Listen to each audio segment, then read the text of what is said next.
Hello, everybody, and welcome back To Hell We Ride. We are missing one player today. That is Lluis, who normally plays Koi, our Triton fighter with the crossbow.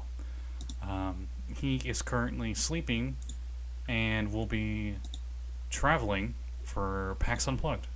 So, we didn't tell him, but he said he was going to get some rest, and we all agreed. So, Koi is just going to sit in the back with the crossbow for tonight's session. Anyway, last time on D&D, the group escaped the High Hall catacombs, killing off a few of Zariel's minions along the way. After a short trip through the rest of the city, they arrived at the Grand Cemetery, where they spotted many wandering non-hostile undead and a chapel that appeared with an eerie purple glow emanating from it. There, they met Gideon Lightward, a fallen cleric of Lathander, who now serves Zariel in fighting demons. Not long after this initial confrontation, Gideon and his fiend servants are attacked by a demonic scorpion and a small swarm of dretches from the stairs that lead to the crypts below the chapel. After a chaotic three-way battle, our group ended victorious. And now they stand alone in the chapel above the stairs. About to go down there. So, do you guys want to do anything before you went down there?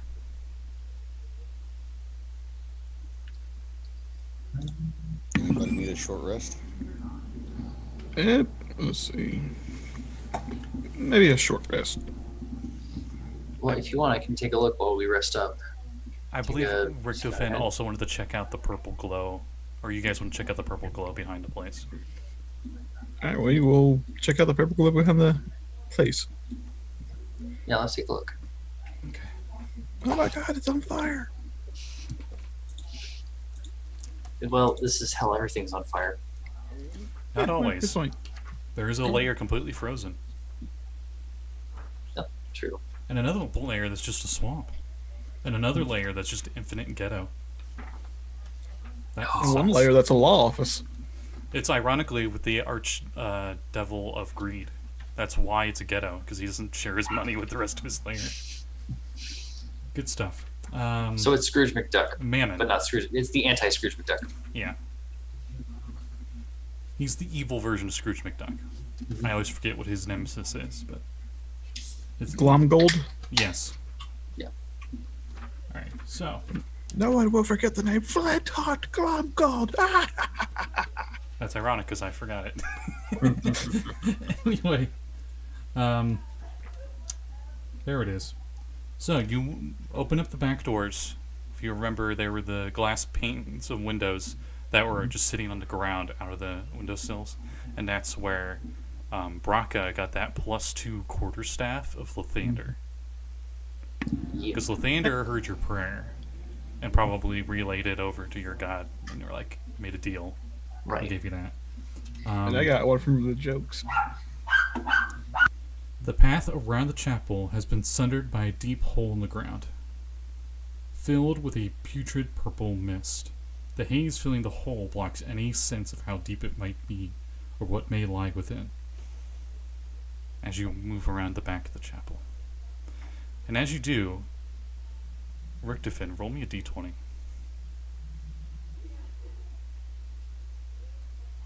$17. Popping out of the hole is this horrid smell. As you hear like a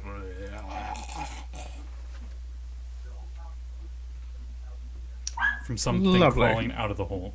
As you scoot back, a ghast comes out of the hole and walks by all of you. Just struts on by. I would assume you guys just keep your distance from it Yeah, if it smells this because bad, it I'm definitely smells going to. horrid. Yeah, just keeping a distance. Yeah, no. And Richtofen, being a necromancer, you know ghasts can paralyze. Off of base knowledge, you guys can roll religion or something if you want to know more. All right. But that's probably the basic knowledge Richtofen knows just because of his specialties. Yeah, Brakka has no idea what this thing is. This is just an abomination of just gross. 23? 23. All right. Oh yeah, when this ghast came out, it's wearing like a soldier's uniform. Well, at least parts of it. Looks like they might have been one of the guards to the town at one point. But ghasts are usually created from someone who's starved to death. And they come back hungry. Their bites are what cause the paralysis. They have an aura of stench around them. That really sucks, because if you combine that with the bite, it almost guarantees that you're going to be poisoned. And they usually travel in groups. Also, they usually attack anything living up on sight, and this one's not. Just like the rest of the undead that are wandering around the cemetery, this one seems mindless and staring off into nothing. That's weird. At least he's not attacking us. For now, whatever's making these things. You can make an investigation check if you guys want I think I'll do that. to investigate the pit, which does not involve you jumping in. Don't worry about 16, thank goodness. 9.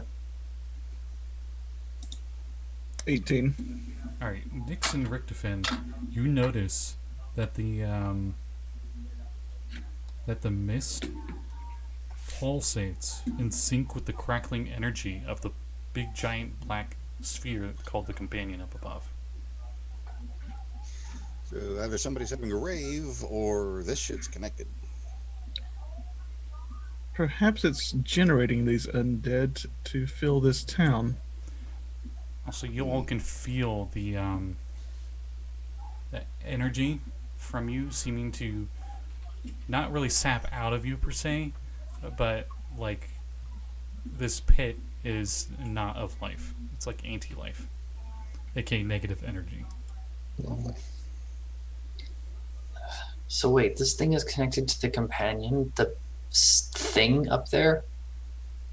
Since we're in the plane of hell, do you think that when any of the townfolk perish, the orb is bringing them back as undead creatures? I don't think so. It's only linked to here. If that was the case, then those bodies back in the Minotaur's lair would have animated as well. It is just Yes. then that what appears to be two zombies dragging a non-moving dead body towards the pit, and they just toss it in. Oh, the not so Okay. subtle telltale hint. Okay. Yeah, somebody better pick up the phone. Yeah, we may need to deal with that. Richtofen, Right. you think this is a essentially a undead making machine in a way, in an arcane sense. A bad Lazarus pit? Yeah. The anti-Lazarus pit. That was about to say. You're pretty sure that if you threw a dead body in here, it would turn into some random form of undead that you see in the cemetery in probably an hour or so. It'll take a little bit. But that doesn't make any sense. Why is she if this thing is actually linked to this companion thing and it serves Zariel's ends, why is she making undead though? I mean, they aren't devils. They aren't things that can fight on the front lines, and they're just sitting here. I mean, she could make them fight, but they're just sitting in the cemetery. Yes, but as the city slowly lowers, soon it will be at ground level. That's not the point, though. They're trying to get all the people's souls, all the people in here, to lose their memories and turn into devils when they make contact with the river Styx by dumping the city. Rhea pipes up and she says, maybe Gideon was trying to make an army for the devils. Could be true as well. It didn't seem like this happened at the fall that he turned evil. He might have been evil before that. Right. Oh, hey, look, it's his private quarters, as you see a little abandoned one-room building right next to the chapel. Does it have like a? Let me guess. It has like a little a symbol of Lathander on it. I'm guessing. Probably. Probably why she inferred it was his. It is. Nope. It's just a simple building. Hmm. I assume it's his. He'd be the only one living out here. Yeah, shall we go Well, say living hello? is a vague term. Well, was living. Yeah. Might as well take a look at it while we're gathering our strength back before heading below. I wonder what would happen if a live body fell in that pit. We're not testing that, Rick. Yep. Not testing it. This place is draining me while we're standing next to it. It feels like I'm getting lethargic. On the map, it's G6. If you guys Right. in the Discord. And then this building off to the side is G5 that you guys are heading to. All right. This simple building contains, as you open the door, it's like half opened anyway. Looks like it hasn't been touched in quite a while. Contains a bed, a desk, a dresser, a table, and chairs. Most of the furniture has been destroyed, with decorations and other items strewn haphazardly around the room, including holy symbols of Lathander, Torm, Helm, and Tyr. A large tome appears to have survived the destruction, however, and it sits upon the center of a partially collapsed desk. Anybody else think that's a trap? I would assume so as well. No investigation Also- checks needed. It looks like most of the stuff was destroyed by claws, and you remember Gideon was fighting with his claws. Mm-hmm. Does it look like the symbols, the holy symbols, have been destroyed? Yes. How long do you think? How long can we assume that they've been like this? I guess you can roll investigation.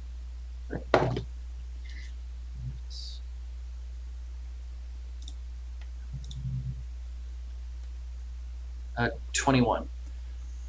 Probably around the time of the fall, about a month and a half ago. Right. So this happened like when they were brought here, not before. Looks like the minute he got here is when he started going around the bend.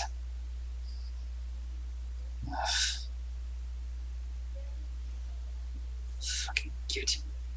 She just like really looks angry. Are the tomes able to be read? Yes, it is a book. You open it, then, since you're curious. You open up the book, and inside you notice, hey, it's the stereotypical Skyrim journal thing. And it's Gideon's.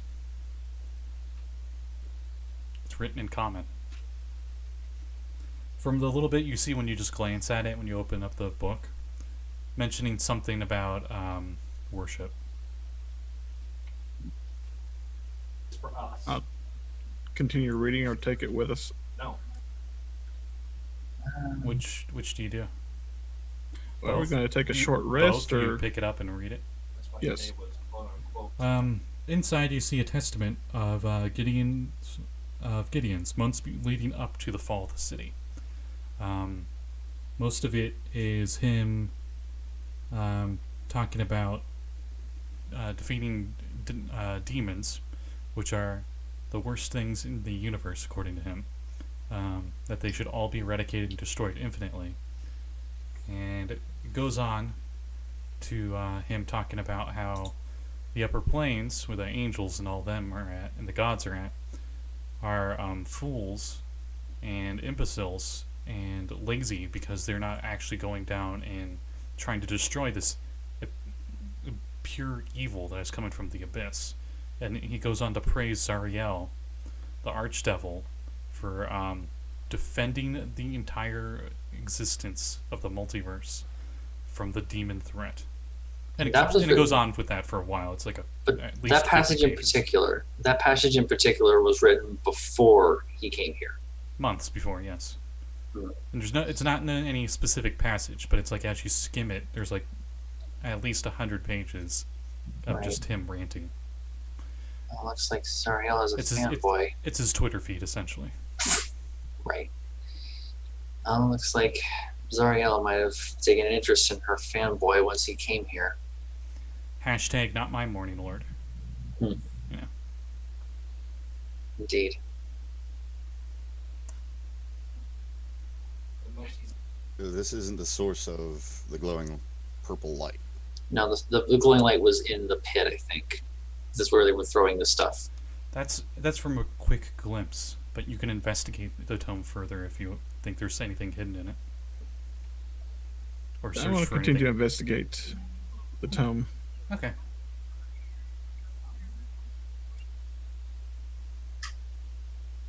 Does it look like there's any animals in here? Or like in the just like wandering through like rats or anything? Nope. You haven't No. seen or heard of any animals since you got here. All right. 23 on investigate. Uh, give me a wisdom saving throw.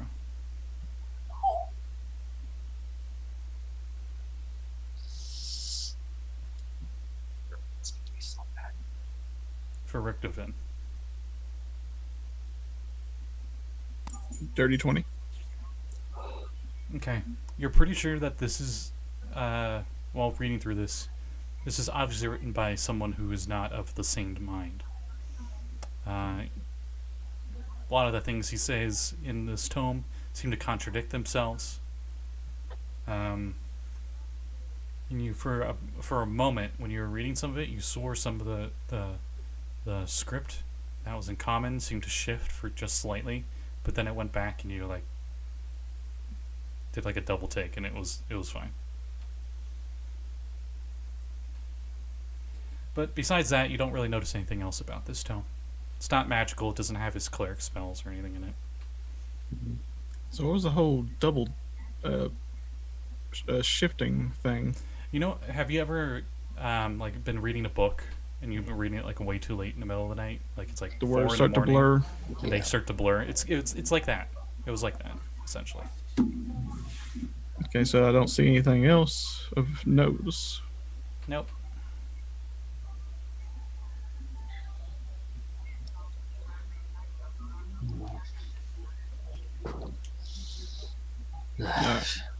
Is there anything else in his chambers to investigate? Nothing intact. I'm guessing that that symbol of Lathander isn't intact either, huh? Nothing is. None of the holy symbols are. None of them could be used as a holy spell focus. Brakka's gonna collect them anyways and just put them up somewhere nice and try and just make them look like they're like organized or something like that, just out of respect for the deities. Well, can I use mending hand on him? Mending hand? Mending hand. Mending, yeah, you can use that. All right, I'll mend the symbols. Sorry, I got a cat at the door. He wants to leave. You want to leave, buddy?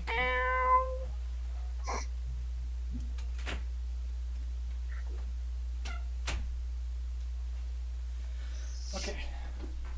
Anyway, you completely amend them and you have 4 holy symbols. One for each of the gods I mentioned before. Tor, Lathander, Tyr, and there's a 4th one.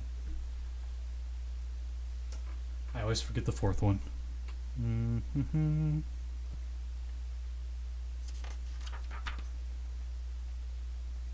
Helm. That's right. Odd idea. Should each one of us carry one of these symbols? Just in case? Makes sense. There might be some sort of, I don't know, puzzle down below. Not too Perhaps having them cold. could help out. I'm not a religious person, or kobold, but yeah, I don't see it being a bad idea to keep at least some holy symbol on us when we're in hell. Right. Well, faith goes a long way. This is me paraphrasing because Forgotten Realms has a lot of gods. But I believe Helm is kind of like the Judge Dredd. It's more lawful than lawful good. Mm-hmm. Tyr is more like a Viking kind of guy. He's more chaotic good. More in doing the right thing, but doing it also for yourself, you know. Mm-hmm. Lathander is praise the sun. I mean, can't get much more than that. He's more of like the morning and life. Yeah, I actually looked up Lathander a little bit. There's dawn, birth, second chances, self-perfection and light are his primary edicts and domains. He's a really cool dude. There's a reason why many praise the sun, Mm-hmm. besides just the Dark Souls reference. Right. Torm tends towards more the paladin stuff. Mhm. Holy warrior, essentially. Mhm. Duty, loyalty, obedience. The Hand of Righteousness is another title of his. But yeah, those are the 4 holy symbols you have. Nobody's against it. I'll take the one for Tyr. I'll take Lathander. Guess I'll take the Viking one. Well, that was Tyr. Oh, what was the first one? Torm. Helm. Helm. Yeah, Helm. Yeah. And what was Helm's? Judge Dredd. Helm's like Judge Dredd, more or less. And we'll just give Torm's one to next give to Koi. Okay. Better be safe than sorry. Helm's symbol is a gauntlet with a hand on the back of it. He is known as the Watcher, the Vigilant, the Great Guard, God of Guardians, etc. Right. Have we rested up by now, you think? Do you guys take a short rest? Or a long That's rest? what we were planning on. Yeah, short rest. Okay. Right. So you do that. Another undead pops out of the pit. This time, it is a shadow.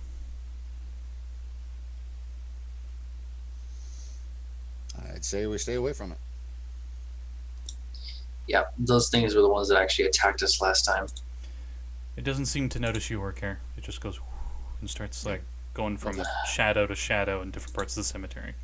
So, bad thought occurs. Mhm. We fix this problem. What's going to keep all of these things docile? Well, I'm assuming whatever's in the pit's going to keep it docile, but after it's gone, or we get it back to the material plane, hopefully there'll be enough people here, and paladins primarily, to be able to rein it in. And if not, well, at least we'll hopefully be here to help deal with it. Rhea looks up at the companion and she says, "The companion's original purpose was to fend off undead. Maybe it's what's keeping them docile." That could be true. I was thinking that since they're being created out of that thing, they're like newborn children with no ability to do anything on their own yet. They have no one giving them orders or anything. They have no base instincts. They're mainly just like blank slates. Exactly. Just trying to think and figure isn't going to do us any good. I say we head back and Head below. continue. Yeah. Yes. We do have an issue of time against us. We need to find a way to hopefully see if this helm will help us out. The Helm of Torm. Helm of Storm. Right. I thought that was it, just to know for sure.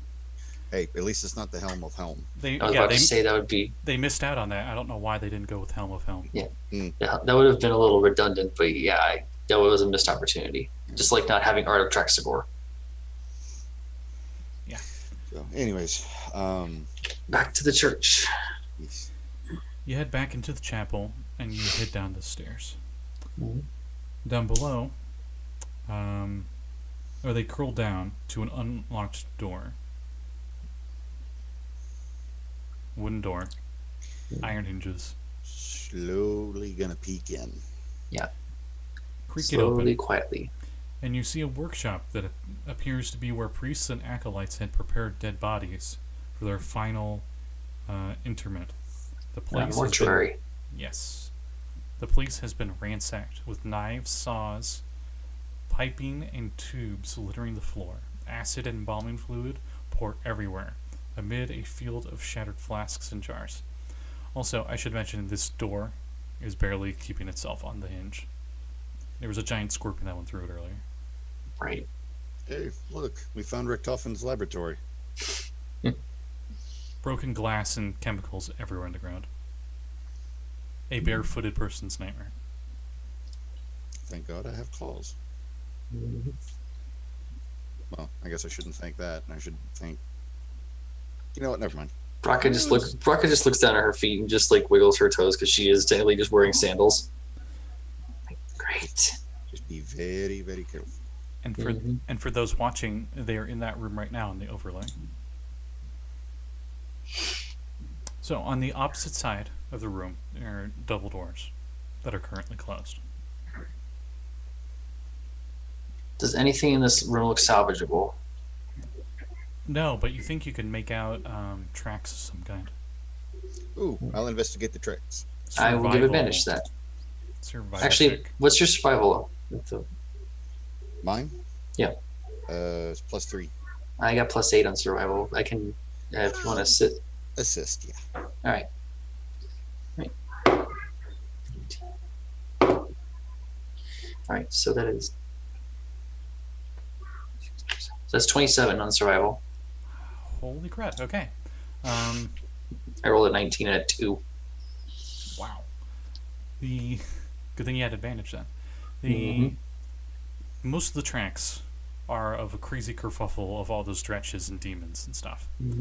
But you are able to make out in all the chaos tracks of a single group of booted humanoids moving down the stairs, and their boot prints are trailing with embalming fluid that seems to lead straight through those doors.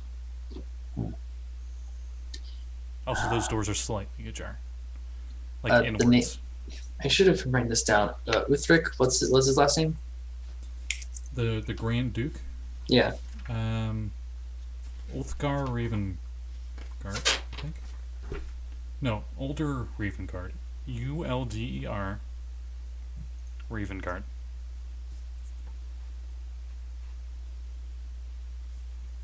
Right. Just gonna stoop down and just brush some of the glasses aside to look at the prints and just go. Just her brow furrows and she's like, "Yep, Ravengard definitely went through here, all right. Or at least someone with some better footwear than ours." Just stands back up. Are there any neutralizing agents in the room? Give me an investigation check.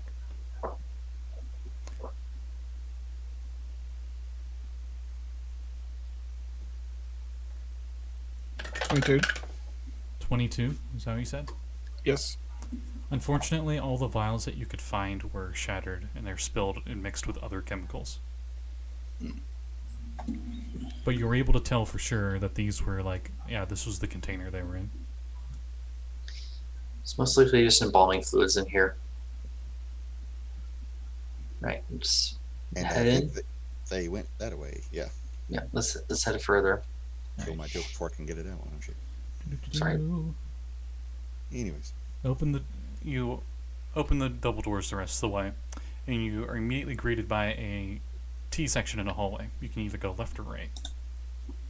Spot To the anything down right, either way? to the right, it seems like it curves to the left, around.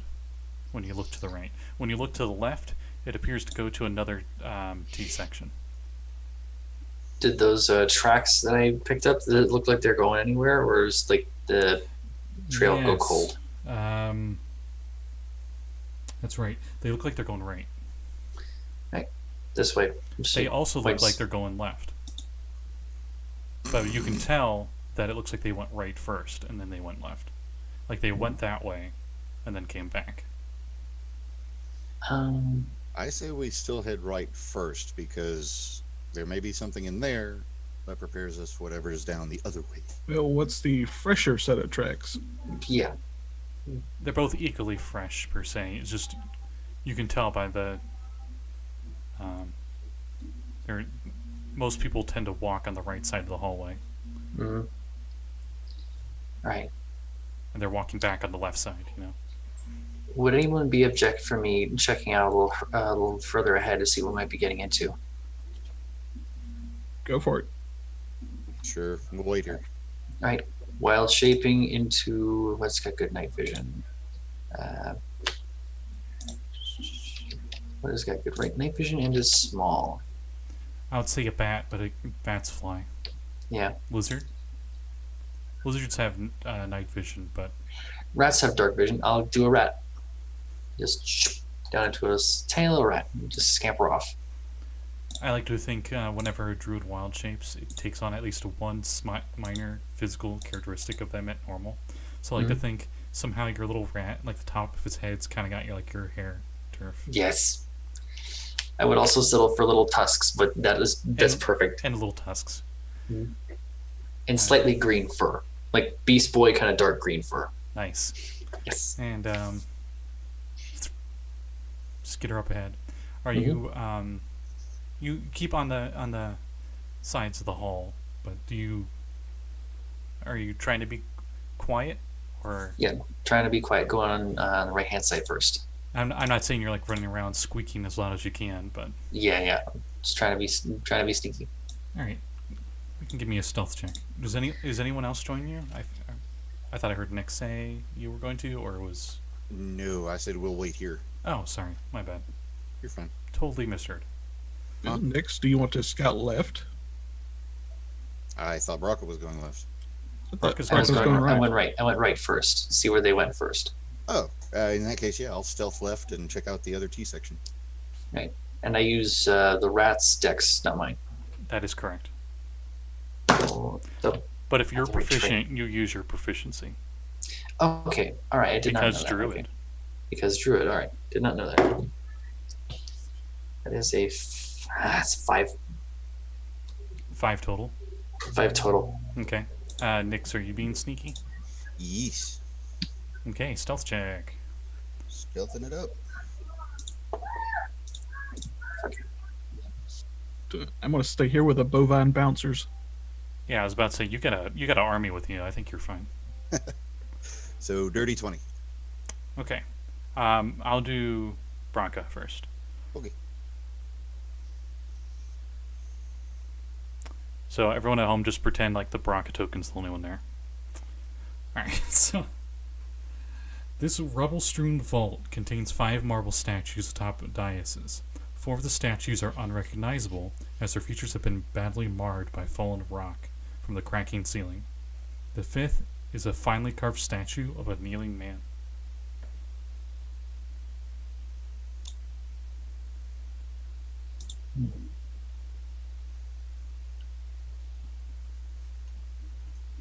You actually recognize this man. He was on one of the stained glass windows up above.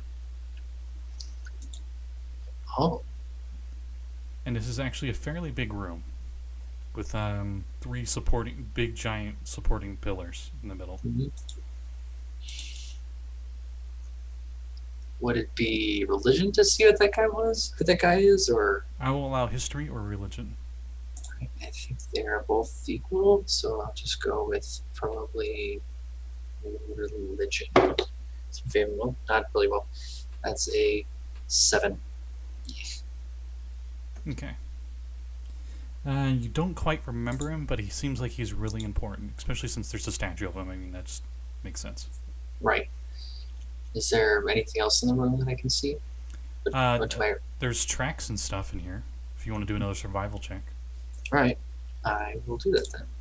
Actually, I'm not even going to have you reroll. There's no need. I already told you they had to back out of here. So Right. that's fine. Did they lead like any specific spot in the room before backing out? Okay, that I'll have you roll survival for. All right. Since 12. that is new information. Right. That's 12. You can't quite tell. There's a lot of rubble in here. It's actually more difficult to track the tracks in here than it was in the previous room. That makes sense. The ceiling's coming down. But you don't see Other than anything. that, nothing interesting in here. Nope. Unfortunately.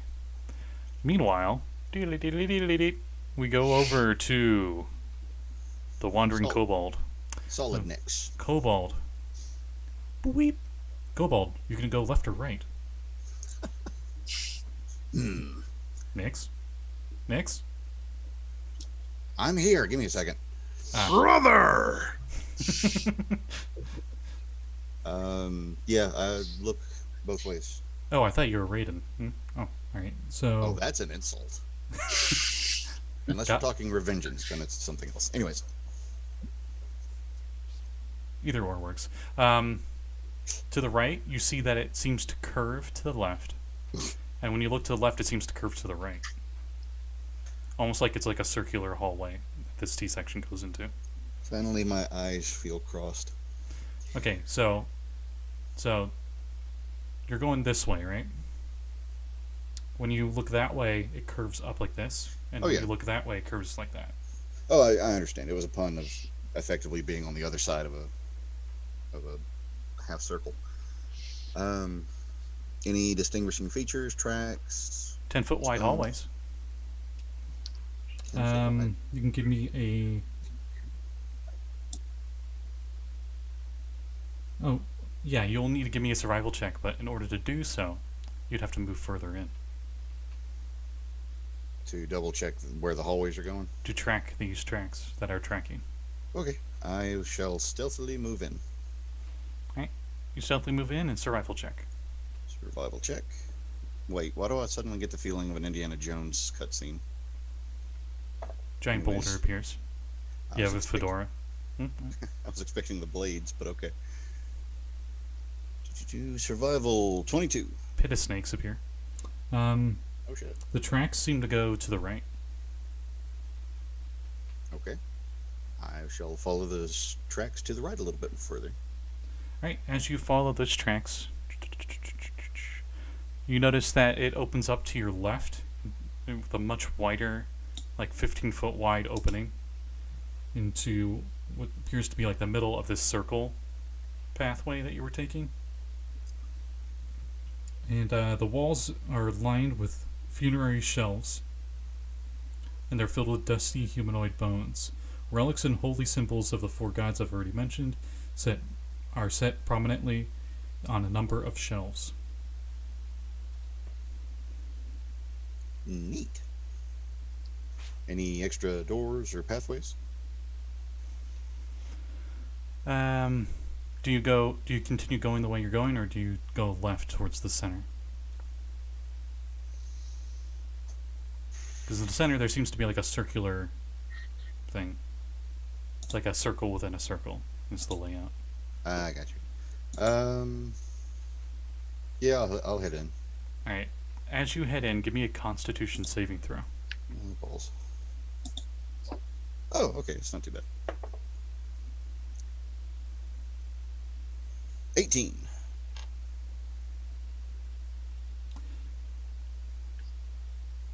Which symbol do you have on you?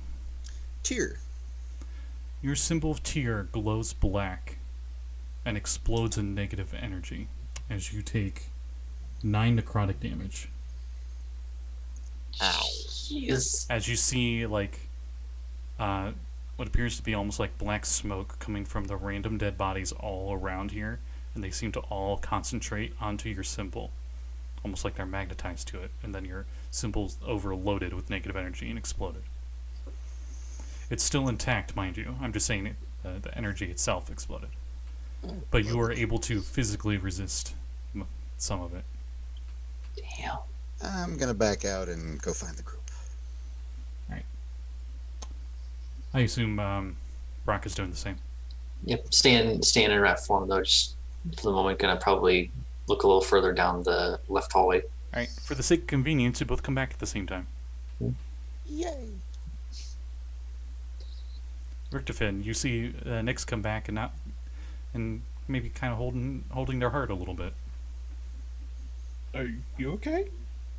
Oh, you know, holy hand grenade. Nothing unexpected. Ah, the unholy hand grenade. Yeah, my holy symbol exploded with necrotic. Well, what? Wait, what? Yeah, we don't want to carry anything like that with us going down this hallway. Brakka is just like in rat form, just looks up and just like tilts her head to the side, a little concerned but also a little confused. Where did this happen at? Oh, just down the hallway. There's a bunch of bodies hanging from the wall. Maybe we should go take a look at that. Brakka is going to just scamper on ahead. in rat form. I As say quiet we as shall possible. together. Oh, just yeah. in case. Okay. So you all are back together. The gang's back together, I guess. Yeah. Brakka will be in the front. Squeaking away. Not this time. Being sneaky. Mm-hmm. And do you head the same... Nick's guiding everybody. Do you go the same way, or do you go left this time instead of right? I'm going to go left, but I have a feeling it's going to end us up in the same place. It does open up to that middle area you were in again, but it does continue rotating around. You think if this was like a circular track, you've only explored half of this track so far. Yep. Okay. So what happened? As you come in here, Richtofen, you know like the Italian catacombs? They have like the holes in the walls where they have the dead bodies stored. Mm-hmm.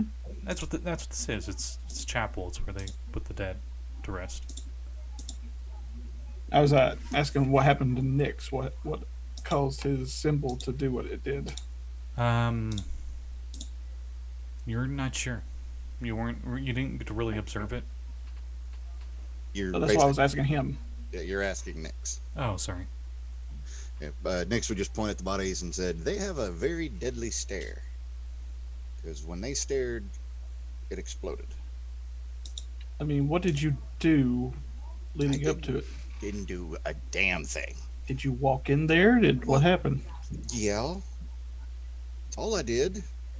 And then your symbol did what now? Exploded. Here, you take it and you walk down the hallway. See what happens. I'm not going to take his symbol, but I'm going to reach in there give my symbol to one of the skeletons and have him walk in there. All right. Which Not- skeleton? not- I have to ask. Not Curly. Okay, so Expendable. not Curly walks in. Sirloin walks in. the not favorite, but you still love them all equally. Shemp. Skeleton walks Shemp walks in. in with a symbol, and just walks in and just stares forward, and doesn't do anything, and nothing happens. And he's going to bring it back to me, and then I'm going to walk in the room holding the symbol. All right. Gives it back to you, and then you walk into the room. Nothing happens. Damn it. Perhaps your symbol just set it off somehow. Yeah. Brakka, would you like to try yours? Brakka just looks up at you, just gestures to her rat self, and there's no symbol on it. It absorbed into her new form, like the rest of her clothes. Kinky. Alright, so since, the room is not exploding me, I'm going to go ahead and investigate in here. You find a lot of skeletons, and a lot of what appear to be. You're pretty sure.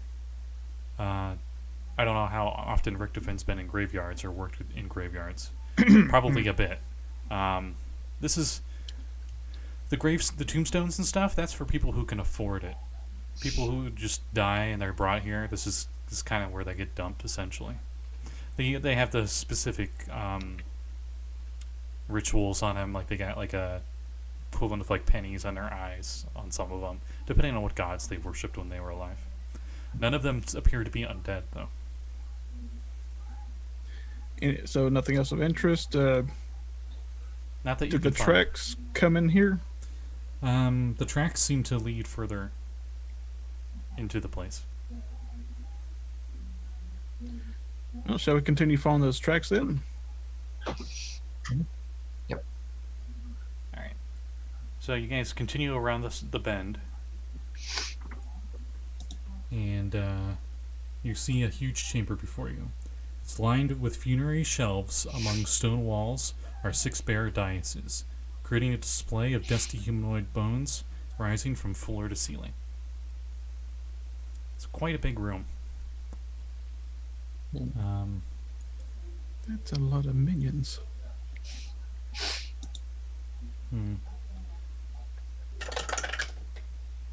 You hear skittering through the bones, and as a femur falls down somewhere in the room. Guard. Everyone. Brakka would like to check, like, perceive to see what that may have been. And as you move forward to check that, there are stairs that lead downwards halfway through this chamber, and you can hear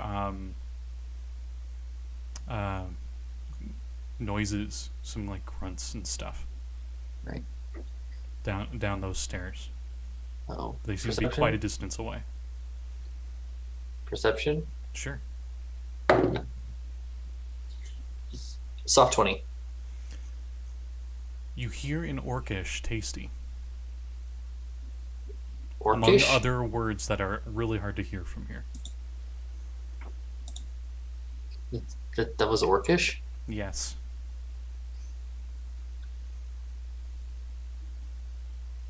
Oh boy. Brakka's ears perk up at that, and her little beady eyes just kind of widen. She puts up a paw with everybody else, just like saying, "Wait here." She's going to just like sneak down there and check it out. All right. Your Richtofen, your skeletons stumble over all these bones and knock them around everywhere. Since the bones are just like piled on the ground, and the skeletons just take the simplest, straightest path with you. We're gonna hold here while they investigate. As they stop and you stop, the Minotaur like bumps into a pile of bones, and like one falls and then a bunch fall, and it's like the comedic level of like, how could this be falling for this long and this much noise? Amount of bones falls from a This simple was a bump. stealth op, right? Was. What happens when you have This have is. It's like a bull at a bone shop. I will specify, this is the one that does not have a skull anymore, as Dio obliterated that one. Sorry, wrong campaign. Koi obliterated that one. This is what happens when you set the NPCs to auto loot. If you recall, I think you did like 60 damage to one of these Minotaurs. Yeah. Yeah, that was that one's skull, which is no longer, it just doesn't exist anymore. So it just is Put walking around like like a head. normal like person skull on, just so it has something there, or a hat. Just put this normal sized human skull on top of a minotaur's like vertebra. You don't think it will quite fit. We need some tape. Anyway, Brakka moves further inwards. Do I need to stealth? Sure. Alright. Simple tools. 18. That is a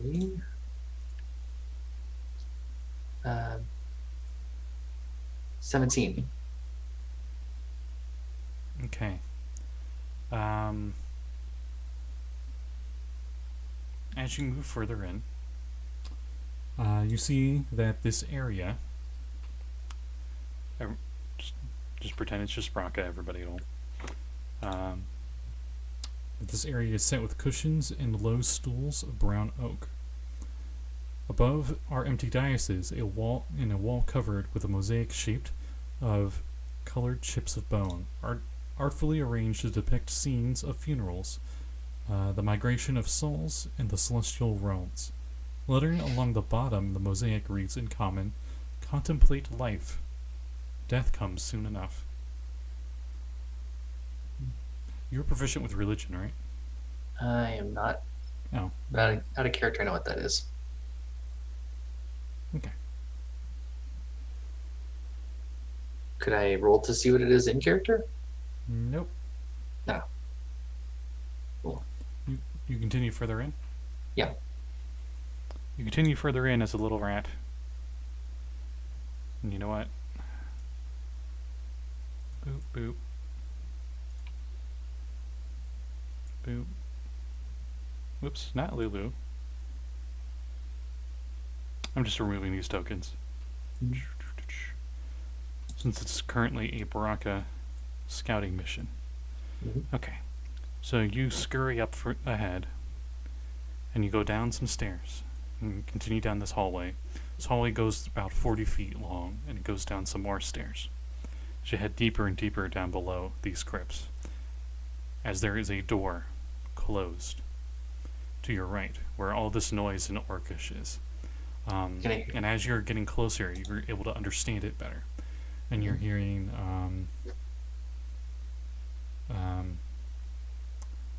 you hear in Orcish, wow, they really went through us, didn't they? Yeah, but we showed them, and man, are they tasty. It's a good thing that we have Tyrus Boulder Striker with us.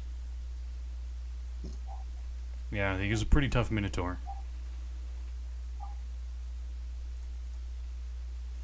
And as you get up to the door, the crack is big enough for your little rat form to squeeze through if you really want to. Definitely gonna just like peek through, just not go all the way in, just like enough where I can see through. With your tiny With my little rat nose going, you're just like peeking through, and your head's kind of squeezing, and your eyes are popping out a little bit, just because that's how rodents are when they squeeze through stuff. Yep. You smell meat, to say the least. You smell blood, and you hear crunchy noises, and you hear chewing. I have 30 feet of dark vision as a rat. Can I see anything? As you squeeze through so your head can, just your head's popping through the door, you see inside a shallow meditation pool that fills the room, set off with a broad landing edged with a low wrought iron railing. Wanderer's frescoes along the walls depict souls gaining blessings from Lathander, Torm, Helm, and Tyr. The frescoes on one wall have been twisted into abyssal forms surrounding a shimmering pool. The pool is littered with mutilated bodies of humans wearing uniforms of Baldur's Gate and Ethereal. The swirling water of the pool roils with shadow and is shot through with patches of black ichor where demons have fallen here.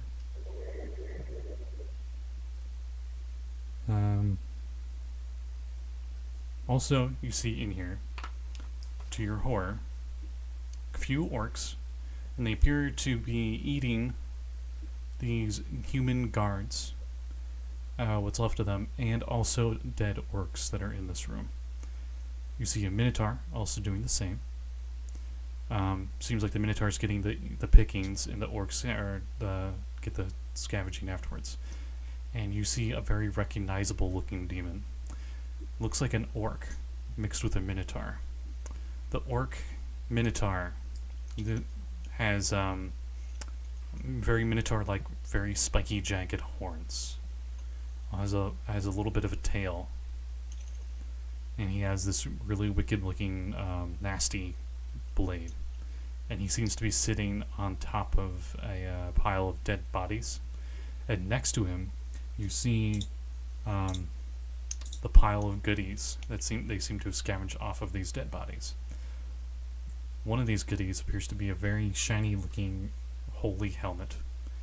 Sets a full plate and the like. And the set of full plate next to the helmet, you clearly see on the center of the chest plate the symbol of the flaming fist. Does Brakka recognize the big guy, the orc hybrid thing? You've seen one of his kind before. But she has. You're not sure with the dark vision if this is the same one. It'd be really difficult to say for sure. Right. Well, also very unlikely. Right. Brakka is going to back out and scamper back to the group. Okay. And she is going to. There's like a little green mist that sort of. Her form just turns into green mist and grows up to a large column that's her size, and then just solidifies into herself again. And she looks a mix of horrified and angry. She goes, I found it. I found the helmet. And we're not alone down here. Could you be more specific? Orcs. Lovely. A group of orcs, a minotaur, and a goddamn Tanaruk. And they're eating guards, and there's some flaming fist bodies in there as well. Lovely. Well, I'm guessing that's going to be the only way to the helm then. We're killing them regardless. Well, that was the intent. They have to die. Yes, that's what killing usually does. Where Yeah, did you she- find them? Down further in, they're past a looks like a meditation. They're in like a meditation chamber of some kind. It's got a pool in it. Are they swimming in the pool? They're not. I don't think they're swimming in it. They're probably adding to it with all the blood that's down there from what they're eating. Where are we at right now on the map? I don't think I sent you guys the catacomb one, You didn't. I don't think so. No. but you We are probably it's hard to tell when you're a little rat form, but probably around 100 feet of travel, because you were going through quite a bit of hallways and such. Right. There was that meditation room beforehand too. Mm-hmm. I was getting at if we wanted to pull them to us and have them fight on our terms, or go to them. Well, we've always got the brain work surprise element of surprise. That's what I was looking for. Sorry. That's what I was asking Brakka. How big was like the room they were in? It was a fairly small room. Yeah, it was fairly small. There's more water in there than there is actual like space. It's like they're sitting around. It's like a pool.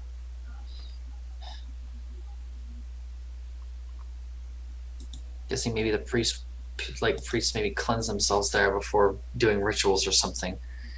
But it's more water than actual stonework. Okay, so do we go to them or do we pull them to us? I saw how actually big the room would be, right? Yeah.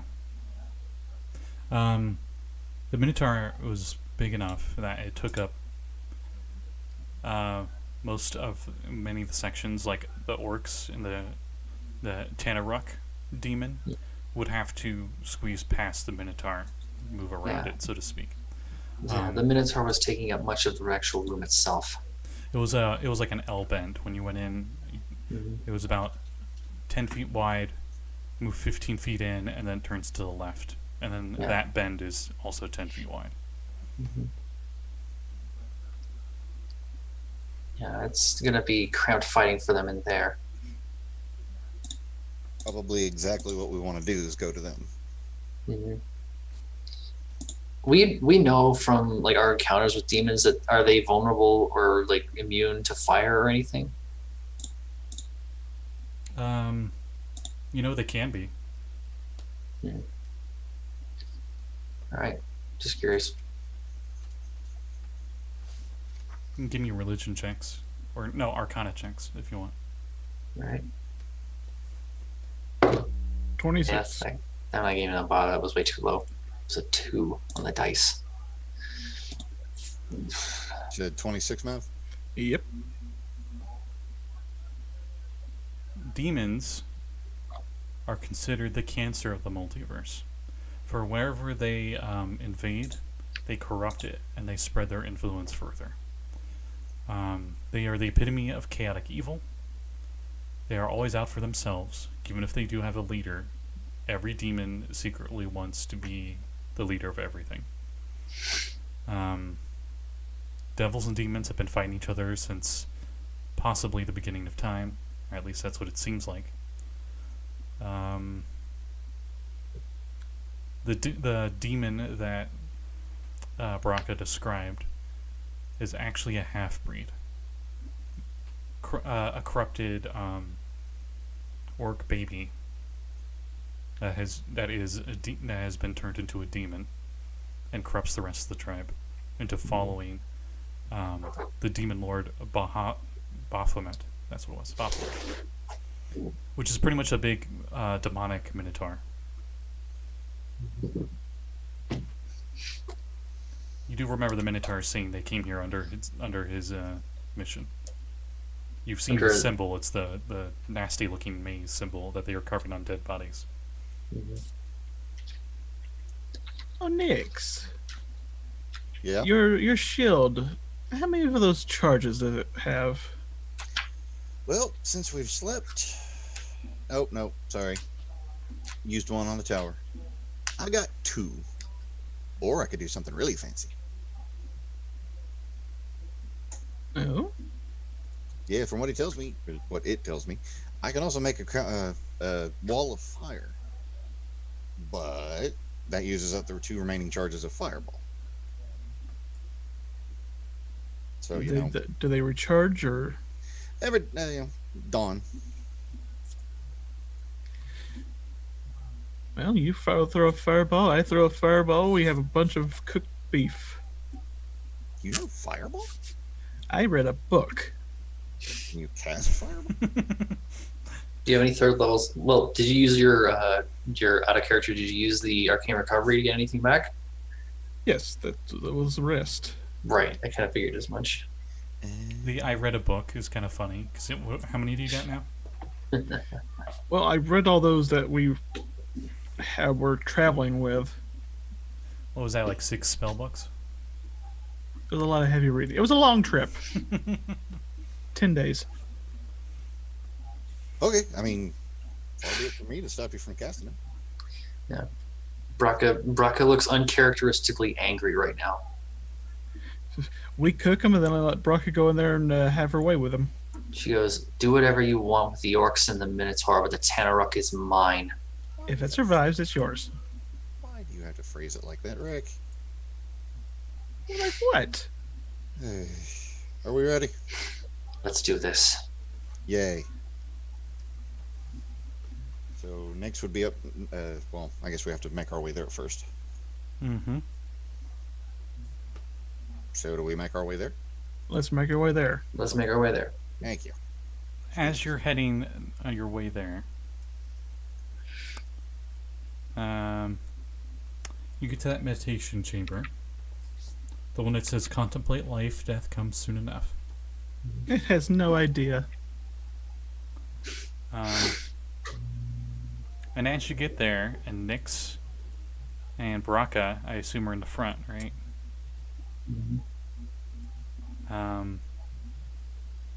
As you do get to the 10-foot wide hallway that leads up to that room, there's a Minotaur on the other end of the hallway, and he charges at you as we roll initiative, almost like he knew you were coming.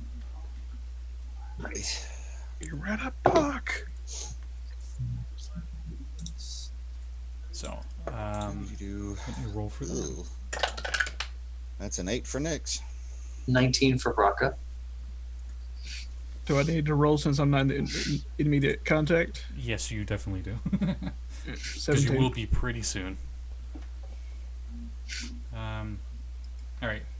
So, Koi's not in this. Sorry, I know you already told me, but Nix, you were 19? I was 8. 8, and then Brakka Brakka was was 19. 19. That's right. Mhm. And then Richtofen was what? Again? 17. 17. We get to roll for Koi and the NPCs. That's what I'm doing right now, and of course they got a dirty 20. Nice. It dies before it hits us. Yep. So before I have them do something, I'm gonna let out the last cat who wants out.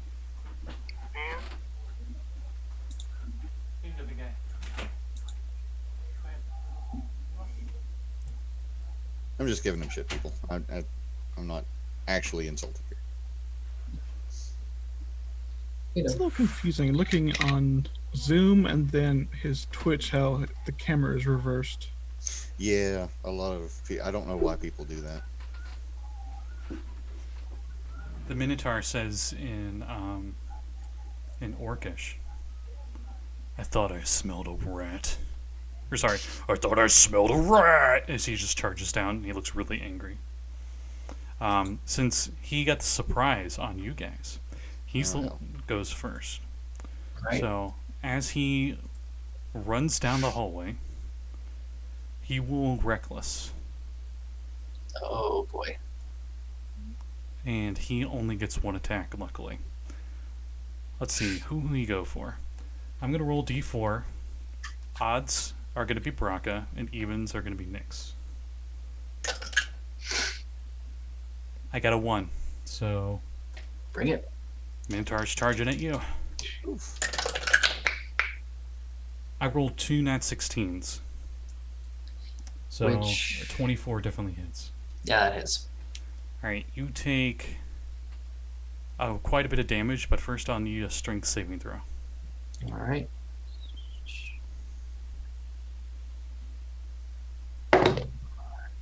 Four. 4 total. Yeah, 4 total. Alright, you take 17 slashing damage and 9 piercing damage as one of the horns goes through your side and a Minotaur pushes you 10 feet back and you fall prone. Ouch.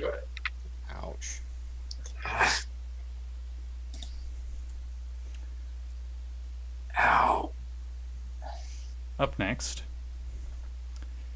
is Lulu. Now where's all of our tokens?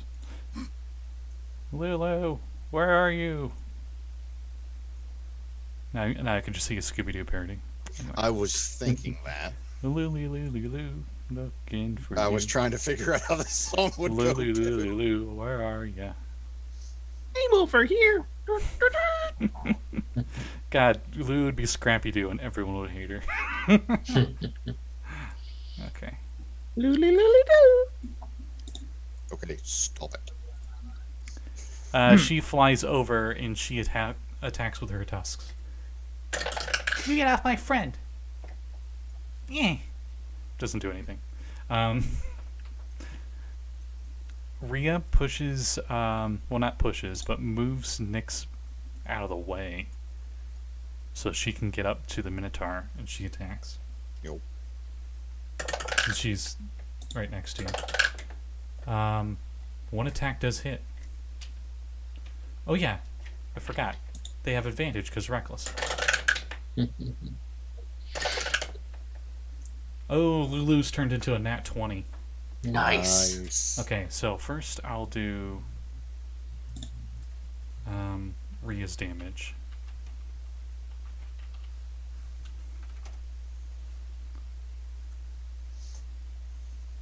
Where are you? There we go. Okay, so she does a little bit of damage. But then Lulu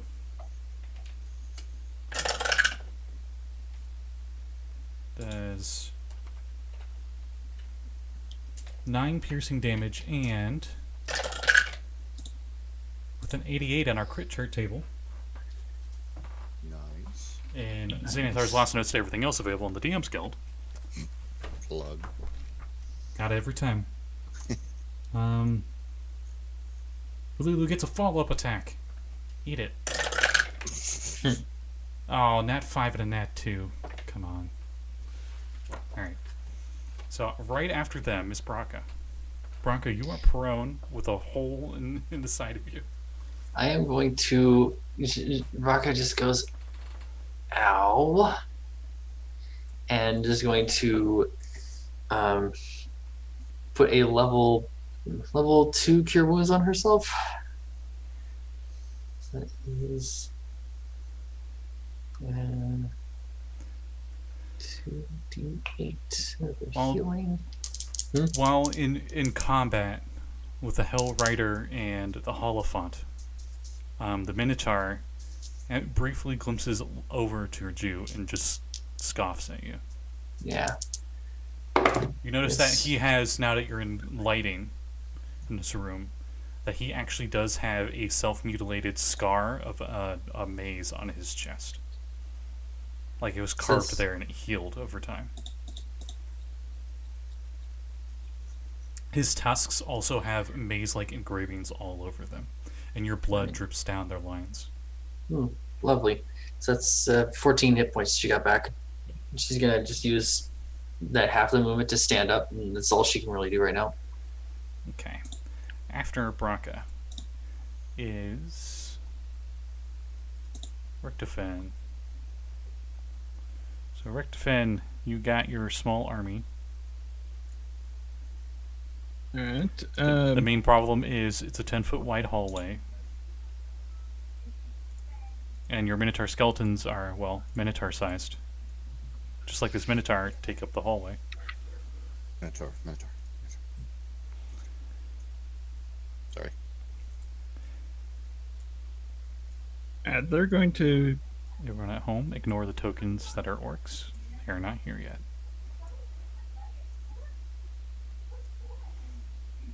Yes? Let's see. Those two are still up on point, aren't they? The NPCs are, yes.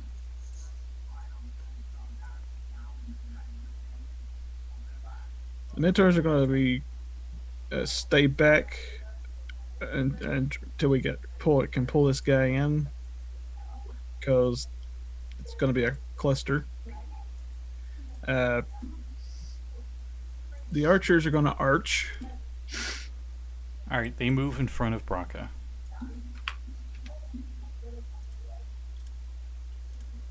And they all 19 and a 21. both definitely hit. Oh no, they have advantage. Because the Minotaur charged recklessly. Mhm. So this is pretty much a re-roll to see if they crit. 8 and a 7. Okay, For well, piercing. they both still hit. All right. No, I mean, that was the damage. Oh, okay. I guess I could just roll the total. So that was your the Skelly boys. How is Brakka looking? Brakka closed up a gaping wound in her side. Yeah. Okay, so Think the like wound's Dragon Ball closed. Z, where like an energy beam gets shot through them. Yeah. Kinda like you that, could see but the other size side of like her. a Minotaur horn.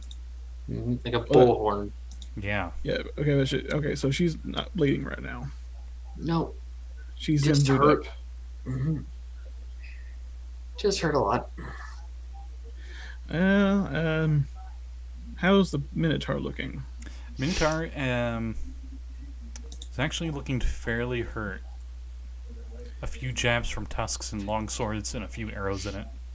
It's bleeding. Okay, Bleeding more gonna, than Brakka was. I'm just going to use my stabbing gloves on him then. Okay. 23. And 23 hits. Oh, you have advantage. 21. Okay. It hits. What was that? It's been so long since I've stabbed someone with these things. 2d4 plus 4. Happens when you get minions. I mean, 10. 10 necrotic. All right. Nice. That's Richtofen's turn. Yes. All right. Minotaur's turn.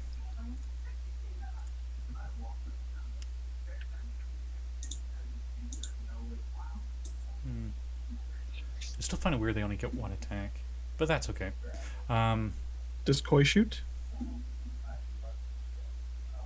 Koi is just like a dotted line silhouette where she should be, and she's just gone.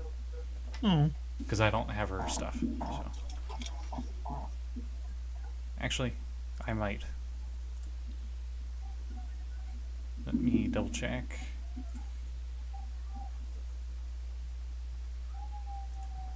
Doo-doo-doo. Just remember to roll afterwards so you can recover her bolts. Yep. I mean, to be fair, she paid a lot of good gold for those bolts.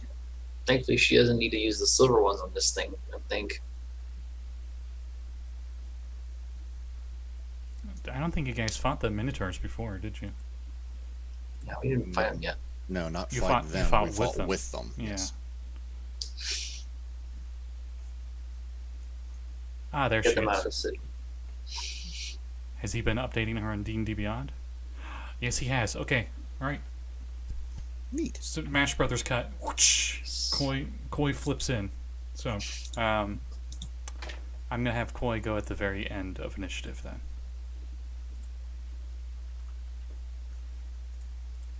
Enemies, right. Great Axe to Rhea. That definitely hits. As Great Axe comes down on Rhea. And ouch. It looks like it really, really hurt. And then that's when, coming up from behind the Minotaur, coming up the stairs from this long hallway, are orcs. And they throw javelins over top the Minotaur. And they go for Lulu, I guess, since that's probably the first thing they notice. It's shiny. They hate shiny things. Figured they would have loved shiny things. It looks like a fun target to throw javelins at. So. I gotta pull up her stats.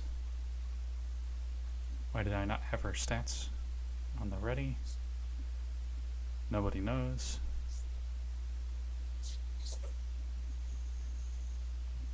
I'm pretty sure only one of them hit though. There she is. No, neither of them hit. Holy crap, Nice. her AC's nice. They actually ding off of her hide, surprisingly enough. You all are probably surprised as this javelin just hits her and there's just a dull thud and they just fall to the ground.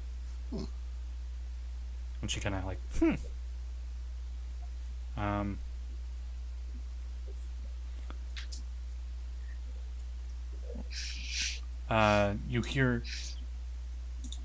You hear in Orcish, Brakka, one of them say, more blood for the Horned King. And then the other one mumbles in Orcish, I wonder what that one tastes like. It looks like it'll taste good.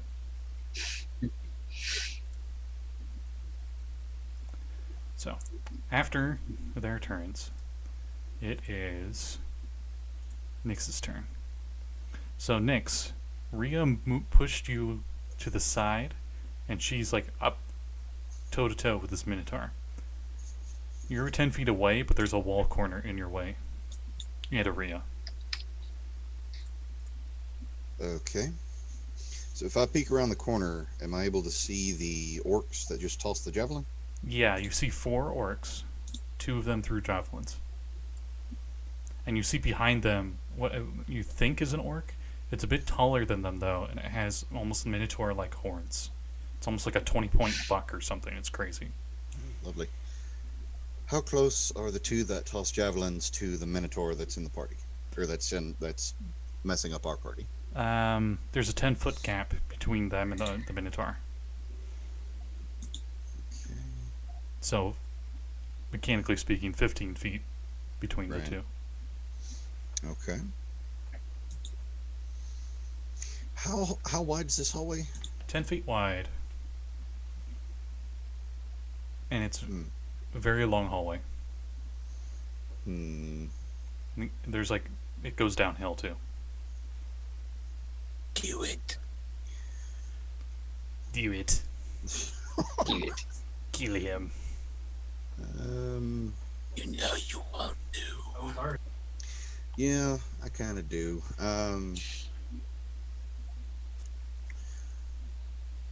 Should kill these servants of demons. Yeah, really. The wall of fire. Let me double check something. I love that spell, and I also don't like it because the rules for wall spells are kind of complicated. Alright. Wall of fire. You create a wall of fire of solid surface within range. You can make a wall up to 60 feet long, which I'll say, I'm pretty sure this hallway is 60 feet long, so this entire hallway. 20 feet high, 1 foot thick. Or a ringed wall up to 20 feet in diameter, 20 feet high, 1 foot thick. These are the maximum dimensions, mind you. They don't have to be that long. Right. The wall is opaque and lasts for a direction. Or, not a direction, a duration. Me word's good. When the wall appears, each creature within the area must make a dex save of the DC that the shield has that you don't know. On a failed save, the creature takes a lot of fire damage, 5d8 fire damage, or half as much on a success. One side of the wall, which you select when you cast it, deals the fire damage. but the other side deals no damage and there's no heat coming from it. Creatures on the side where the fire is burning, if they're within 10 feet and they end their turn there, or they initially go in there, they got to make that save or take damage. And since it's concentration, it's the shield's concentration, Yes, not mine. you do not concentrate on it. It's And Gargoth casting it. Oh, the Hidden Lord. That's right. Gargoth the Pit Fiend, which you know. You could basically lock down that entire hallway. That's And actually what I was. Go ahead. Since you guys studied it, both Fireball and Wall of Fire are spells that Pit Fiends can cast innately at will. Normally. So yeah, I'm gonna use the Wall of Fire, and considering the way the hall's set up, if I do a ring around the orcs, can I start the wall on the front two and have the back two inside of the ring?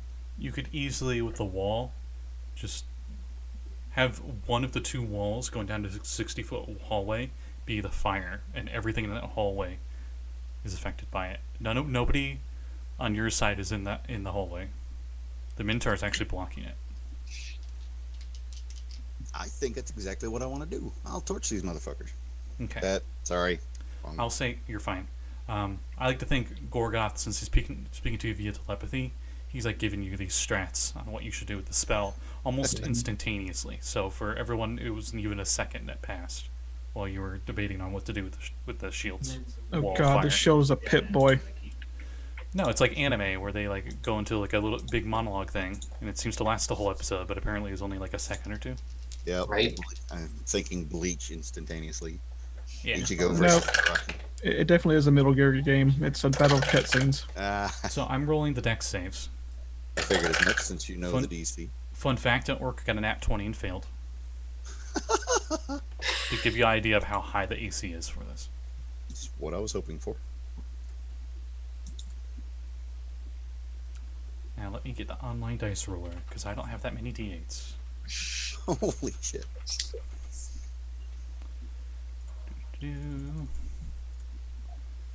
So you cast it. Oh yeah. Does the demon have advantage? Yes, he does. Lord. He's still. Oh. Yeah, he fails. He would have failed regardless. But he is resistant to fire. So he's still taking half of this. Half of 5d8 is still half of 5d8. Yeah. Ooh, okay. So let me just write down all this damage. So all the orcs are dead.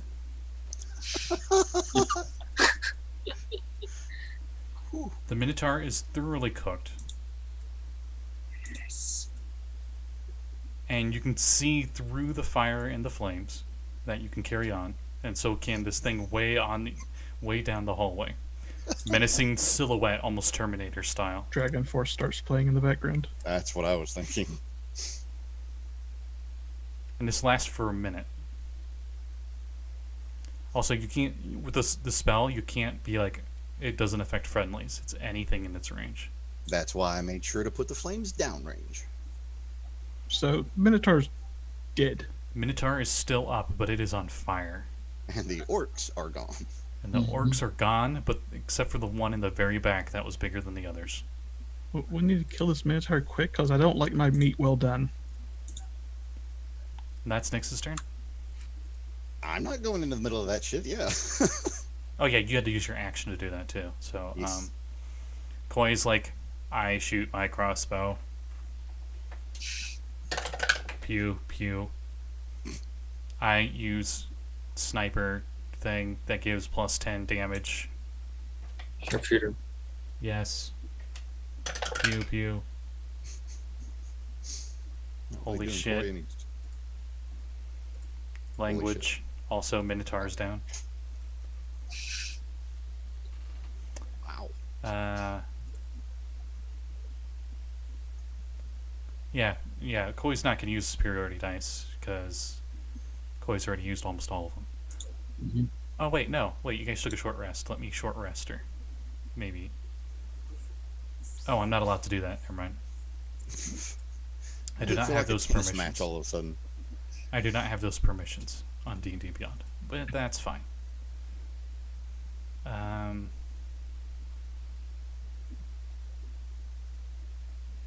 yeah, Koi gets to shoot twice. So Koi's going to shoot again at the mysterious big bad way in the back. Okay, so what's his AC?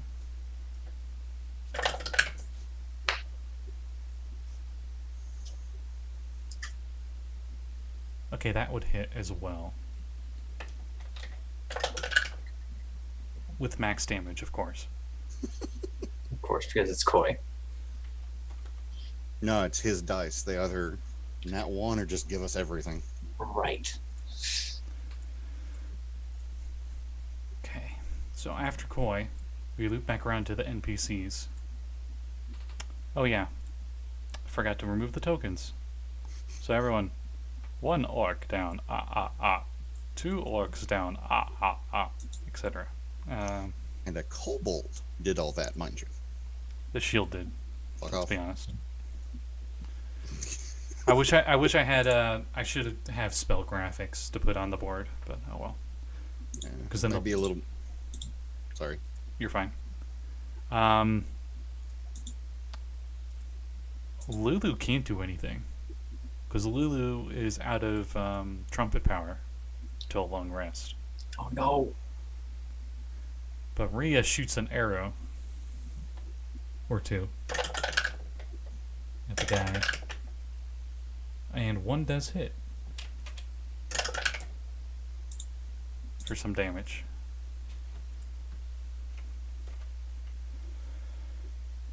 After them is Brakka. So Brakka, this 60-foot long hallway just turned into a furnace. All right. What's the range on this? Everything in there is cleared except for the one that you dread the most. Mm-hmm. They are 1, 2, 3, 4, 5. They are 30 feet away from the entrance of the hallway. All right. Would Brakka know that that magic fire isn't put out by water? Yes. All right. So what happens is Brakka uses she's at half. She got herself up. She's going to just walk through. She probably just puts a hand on Curly's shoulder and then puts a hand on top of Nix's head. Just pushes both aside and does the same thing to Rhea and to Lulu. Just pushes them back a bit. Claps her hands together like the Full Metal Alchemist sort of transmutation circle style. Drops to one knee and slams them on the ground. Spirits of water rise from this parched earth and grant this monster one last drink, and cast Tidal Wave. Ooh. Okay.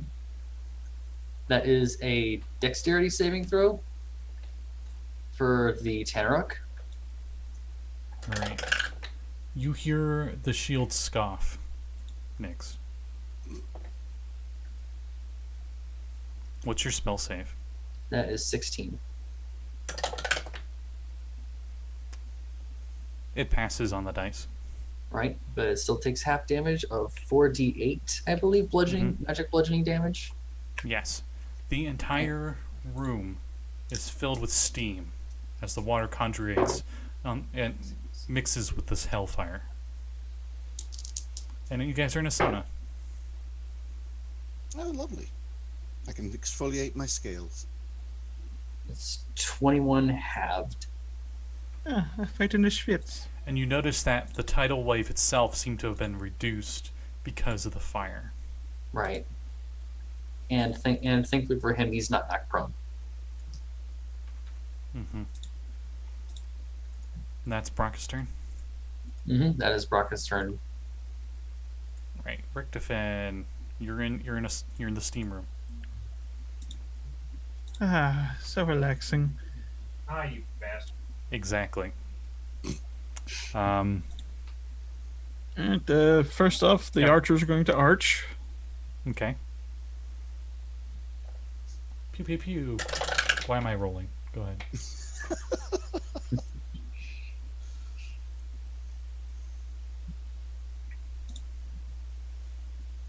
$18 and a 21. Both hit.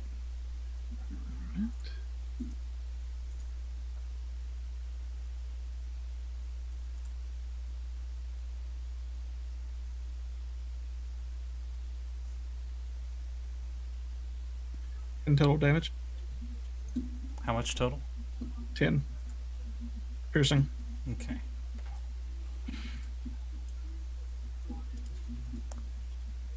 And I think I just got what? And after your Skelly Boys, what next? How's this guy looking? Still Probably all standing. day. Looks Sorry. pissed. Sorry, mildly annoyed. Oh. Let's make him very annoyed. Chromatic orb! Alright. 23. 23 hits. I would hope so. What type of damage, Mav? I'm assuming. Acid. enough wood for your Just making sure. campfire, guys. I would assume acid unless specified otherwise. Okay, yeah, that's true. He does have a theme.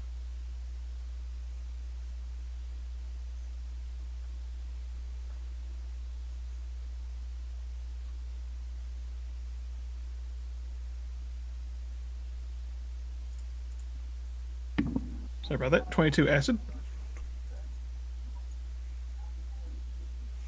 Okay. Immediately after that wave, a chromatic orb of acid just shows up and as it hits him right on the face as he snarls in pain. And that's Richtofen's turn. Is the hull still on fire? Yes. Gesundheit. Thank you. Did you say it was, or? Yes, it is. It is still quite on fire. Alright, then that's my turn. Chemo. After Richtofen, it's his turn. So he runs up to Brakka. Also, he needs to make a dex save because he started his turn there. Which he does not succeed.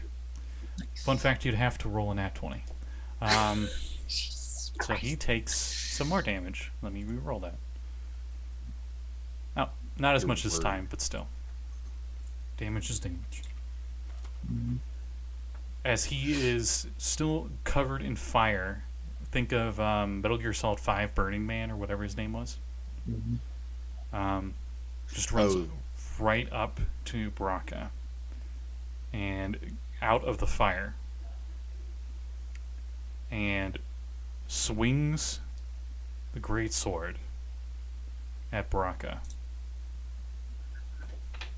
This giant, jagged-looking, warped piece of metal that might have been a sword at one point, or a great axe, maybe. Let's see. I'm pretty sure 12 misses. Yep. And grabs, to everyone's surprise, grabs Rhea, like tries to grab her by the collar, and goes in for a bite. And he bites through her chainmail into the side of her shoulder, and she screams and blood spurts out.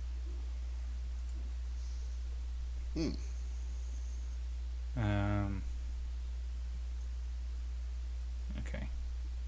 Yeah.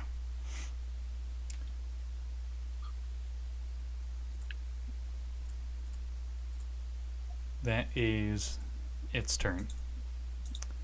Nix. Gonna be pissed about seeing that.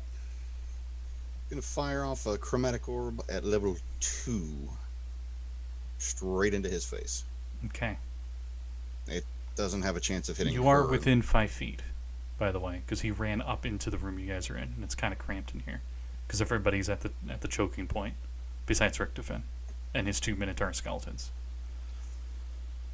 Okay. Does that put me at any sort of advantage? No, or- just letting you know he's like right there.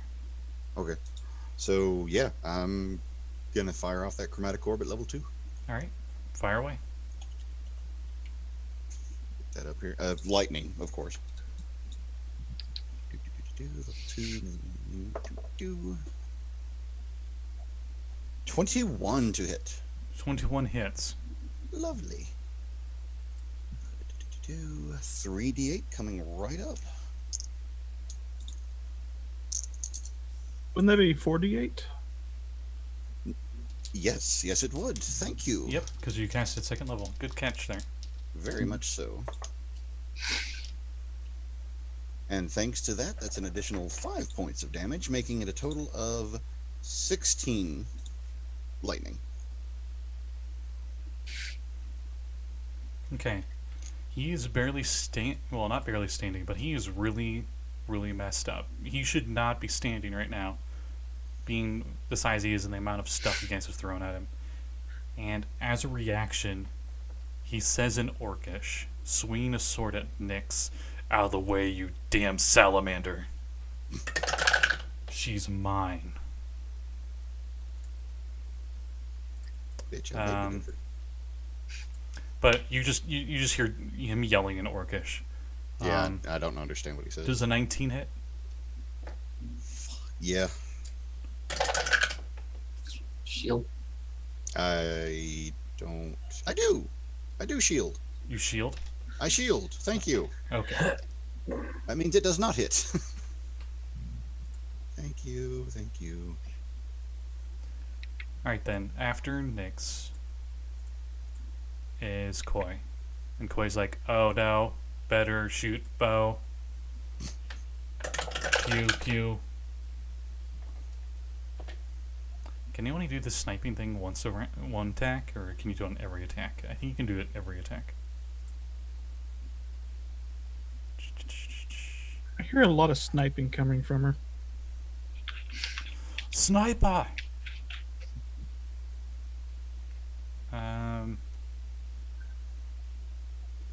Yeah, no, it's just with every attack that you can go sharpshooter. You can declare sharpshooter, yeah. She will, I'm going to re-roll those because I didn't even look at the dice. I was looking at her thing. I'll have her sharpshoot on both. Call it out ahead of time. Sharpshooting! With her bonuses, I think they both still hit. Nope, only one hits. And luckily for her, they're silvered bolts. So 17 piercing.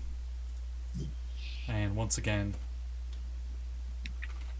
Koi's the one to do the finishing blow. This crossbow bolt goes straight into the side of its head.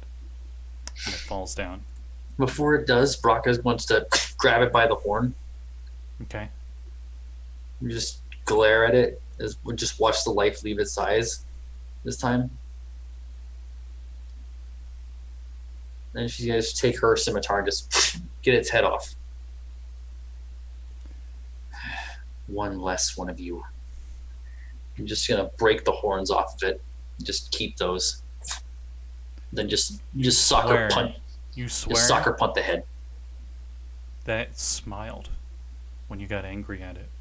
And the body turns to goo, turns to ichor in front of all of you, including the horns you ripped off. Just like throws them aside angrily and just smashes her foot into where the head was, just like grinds her heel into it, just really angry. She's just breathing like you can actually see the orc part of her out now, and it's just as angry, just really angry.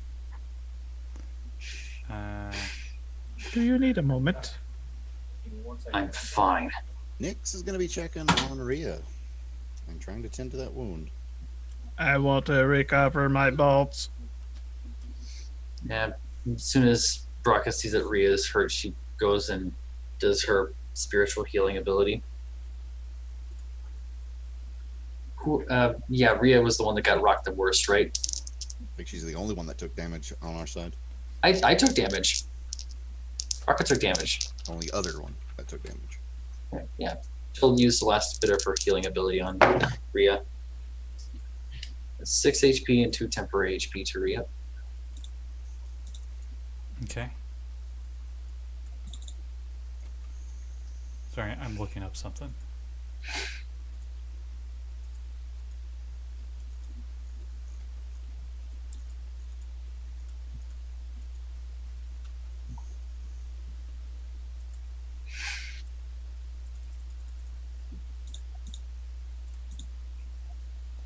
Trying to pull up a thing on the PDF.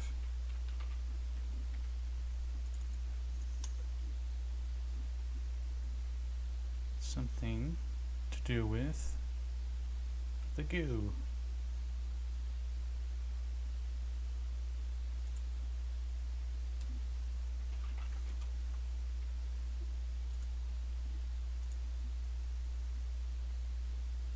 There it is. Brakka, give me a Constitution saving throw. Lovely.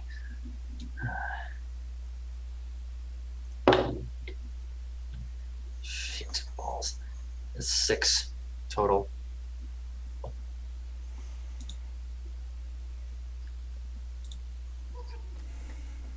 Okay. You look down at your hands that were covered in this ichor from the horns as they ooze something. And you feel something wrong. Something's changing, and you can't control it. The skin on your forearms and your hands becomes scabby, but rough and jagged. You gain a +1 bonus to your armor class. Oh shit. However, your charisma is reduced by 2.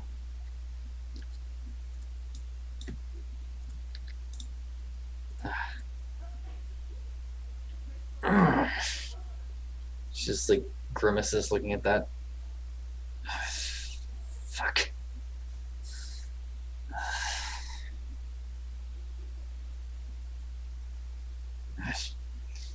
All right, so she turns around and just shows her one of her arms. Rule of thumb going forward: no one touch the goo. If it's wet and sticky and not yours, don't touch it. Exactly. To be fair, no one else tried to run up and rip its head off after he died. You notice the skeletons are standing in the ichor. She actually just looks. She actually glares down at Nix at that. To be fair, you didn't lose everything to one of them. You don't know that. I don't know that. All right, fair enough. Let's just get the Worryingly enough, Brakka's hands look almost like that thing's.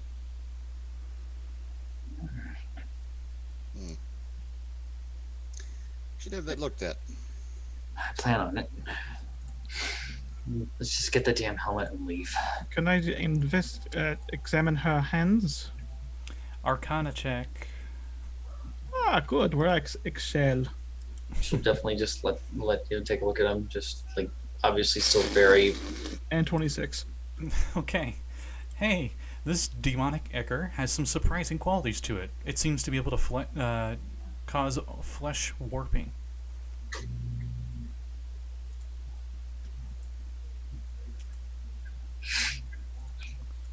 It is a combination of demonic blood and other bodily fluids and random parts of skin from demons. Has the odor of bile. You're pretty sure that Brakka is suffering from one of the flesh warping effects from direct contact with the ichor. You think you could actually coat weapons with demon ichor because it is sticky enough it could actually stay on there as an adhesive. That is, if you're crazy enough to try to use demon ichor as a weapon. Boys, bring your battle axes over here. They come over. Apply the ichor to the great axes that the minotaurs have. All right. You also, with a high enough check, you know that fiends, oozes, plants, and undead automatically succeed on resisting the flesh warping effects of the ichor, and that a spell such as Remove Curse could remove the warping effects on a creature. since you got over 25 on that DC. Don't worry, we can get that taken care of later. Good. She's just looking at her hands. Now she notices that they were like the Tanarux, and she just, it's hard to read what she's feeling right now. Does Its the- weapon is on the ground. Now I think about it, it's a great sword, Yeah. statistically. Yes. Looks like warped steel, all jagged. It was $10. Now, does that affect the 1001. damage of the great X. axes? The 2400. great sword is 2d6 instead of a d12. I think that he meant the ichor, coating the great Oh. axes in ichor. No, but it sticks to it. Slowly drips off it like molasses, though it smells horrible. I think that's only going to affect like mortal things. Well, if we come across any more minotaurs that are evil now, Okay. I was gonna say, are there Well, weapons more evil than normal. goes into a certain element? Yes.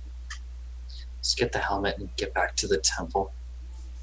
Oh, since you actually, I will add this. Enough flesh warping to a creature, if they continue to take flesh warping effects, will eventually turn into this horrible abomination called a Redder King. Nobody wants that. Assuming that the ichor would have to stay on longer than what it did. Well, it's if you get enough flesh warping effects stacking on top of you, not only your body but your soul is warped by demonic Gotcha. energies.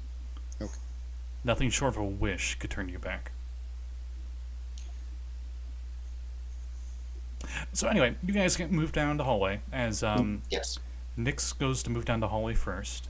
It seems like the wall of fire seems to turn off in front of Nix as Nix walks forward. I like this. So it's just as Nyx progressively walks forward, it just starts to fade. It just likes to recede until. Yep. Nice. And you all move forward. Oh, the ichor on those axes will probably only stay on that axe as it's slowly dripping off for an hour. If you had some containers or something, you could probably carry more of that ichor. Though how you would gather it, well, I'll leave that up to your creativity. Hmm. Do you try to harvest any of this ichor? Actually, I think I will. I have the skeleton scoop it into an empty vial. Right. I guess you don't need to be that creative because you get undead. Yes. So, skeleton eventually, it takes a while because the ichor just oozes through the bone hands. But it eventually gets a vial's worth. Eventually, you manage to tell it to stoop down with the vial and take the lid and just scoop it in there. It could use its head as a bowl. This could also work. Anyway, Wait. you have a vial of demonic ichor. Can we take the head off the other minotaur now and put it on the one that's missing a head? Nah. Played that one. How are you going to keep it on there? How much? I don't think you can actually. You could actually mend it on there. It's not part of the original thing, so you couldn't mend it there. I have rope. Let's just leave it a headless minotaur. That would probably strike a lot of fear into a bunch of like minotaurs we come across. But then it won't have gore. Psychological warfare. The headless minotaur reaches up to scratch its nothing. Yeah, one's headless and the other one's horns are like super damaged because if you recall, this is the one that Nat won. And it had like frost on its horns and it dragged it on the ground. So neither of these can do gore attacks, but I mean they got minotaur axes. Mm-hmm. Oh yeah, so they use that axe to chop off the head of that minotaur. And Maybe I guess you have. keep that one for us. I guess you have a minotaur head. You can, use it later or something. Let's go get the helmet. Anyway, Nice. so you guys head down the hallway and then go into that room, and Yeah. that's when you see the swirling pool. And Richtofen, you're pretty sure this is a portal to the abyss. You're not sure if it's a one-way, like demons can only come through and you can't go through, or what. But also in this room are many sets of heavy armor, parts of orcs and other humanoids, and most importantly, a shiny golden helmet. Any Minotaur-sized armor? No. So, what could I glean if my shield was telling me about what's in the room? Or the portal, for that matter. What do you? Are you asking me something? Yes. Then speak. Well, that's kind of what I was trying to do. But you were looking at a book, I would assume. No, this is the shield talking, not me. Go ahead. Yeah, that's... Never mind. It's the one being rude. Anyway, Right. So. So, yeah, any facts that we could glean out of the portal? Any idea? If it's two-way, one-way, deathway, highway, stairway to heaven, I mean, anything? Escalator to hell? It's a highway to hell. It appears to have been corrupted. Like it used to be a portal for something else. Assuming because this chapel is for those, the gods. I assume this room was for communications with those gods or something. Neat. Be wary of that helmet. Why? Something doesn't seem right about it. Right for you or right for us? Is there a difference? Considering, yes. My well-being is your well-being. I cannot go anywhere without you. Hey guys. Yep. So the shield's saying something's up with the helmet. Okay. Can we do an Arcana check on it? Oh, before you do that, in this room there are wet but usable spell scrolls. Hey. Hey. The, Definitely wanna the get those. druid understands 2 of them, Oh, and I think the arcane casters know the last one. So there's a scroll of tongues, a scroll of mass healing word, and a scroll of remove curse. definitely gonna take those.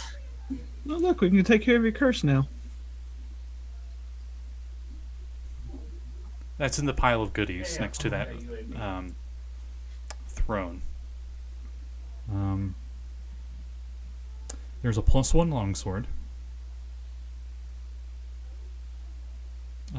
That suit of armor for the flaming fist is full plate.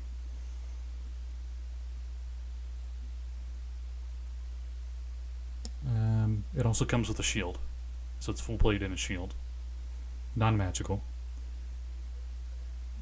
And does it give me a description of what the helmet looks like? Nope. So I'm just going to say it's shiny and celestial looking. That works. Cool. Didn't old grandma tell us what it looked like back at the church? Yeah, this is it. You know this is it. Oh, okay. I meant for... I think I just said she told you what it looked like, and that's as far as I got. Ah, gotcha. Okay. So I'm not gonna touch it first. I'm not touching it either. We saw what happened last time as she holds up her hands, her now Tanaruk looking hands. Actually, you know what? I Screw it. have something for this. Shemp, Actually- pick it up. Yeah, I was gonna say. Picks it up. Should we make sure we take a look at it and see if it is cursed or anything? It's definitely magical. Got final. Mhm. You know what? I don't like the thought of handing it off, not knowing if a living creature is gonna have any sort of effect on it. So, I'm gonna have Nix try and grab the helmet to make sure of it. You grab the helmet. Brace for impact. You hear whispering coming from it, but you're not able to tell of what language it is.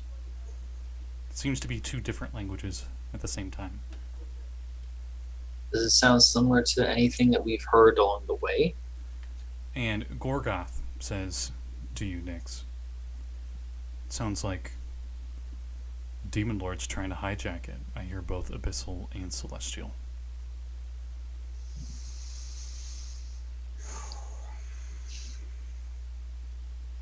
I believe they were trying to use this helmet to find answers on how you could save this precious city of yours from hell.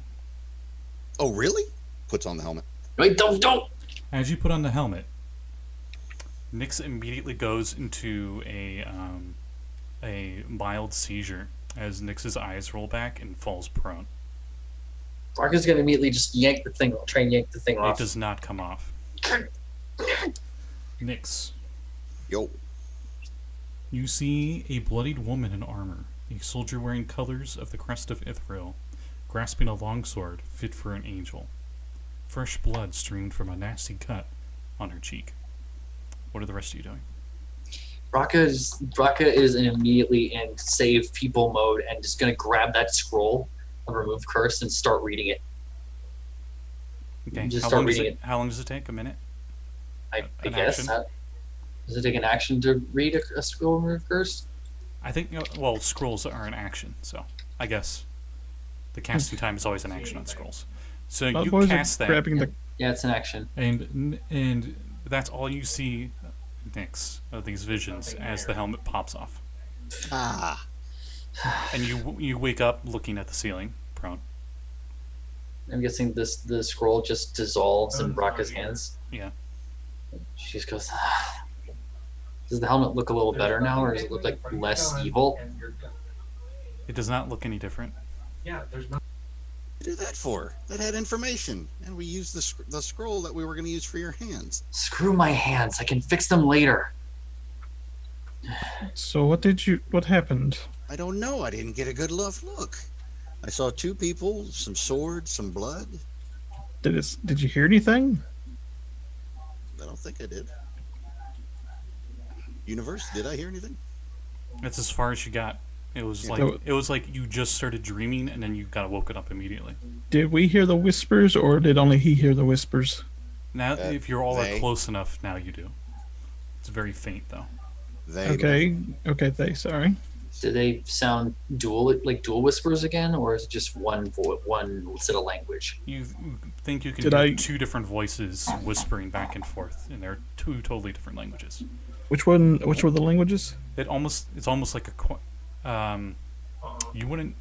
I don't think you know them, but Celestial and Abyssal. I know Abyssal.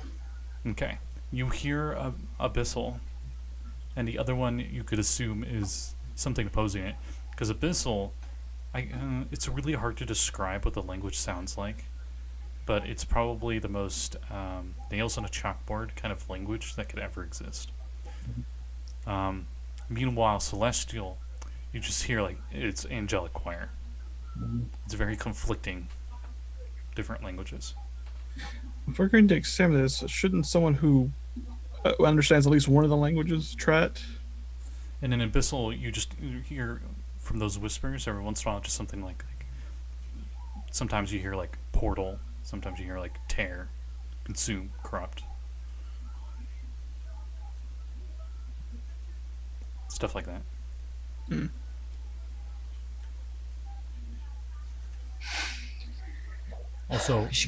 Also, once or twice you hear sword. Okay, so do you tell any of that to us, Mav? Yes. Everything I hear, I translate. Okay.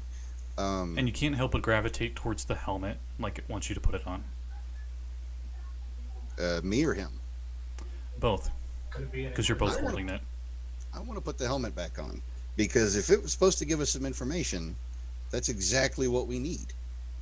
Shouldn't. There's something wrong with it. I don't think we should try and touch it until we figure out what we can do to try and fix it. If we fix it, we may not get the information from it. So 4 or 5 But if days. we fix it, maybe there's something more benevolent. You said there was two things fighting, right? I said there were two things. Didn't? You said there was like swords and blood and stuff, though, right? Yes. Yes. Sorry, I'm blanking out. We need to try and fix it. There's obviously something. There's obviously two things trying to fight over this. There must be some way to just purify it so one voice comes in louder than the others. The celestial voice. Question: do you understand Celestial? I don't, but we know someone who does.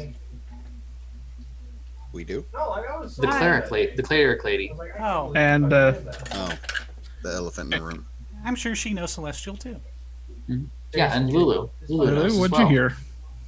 You see this guy is fucking teabagging everyone. Lulu's giant ear just like goes up, and she gets kind of close to it, and she kind of like shudders.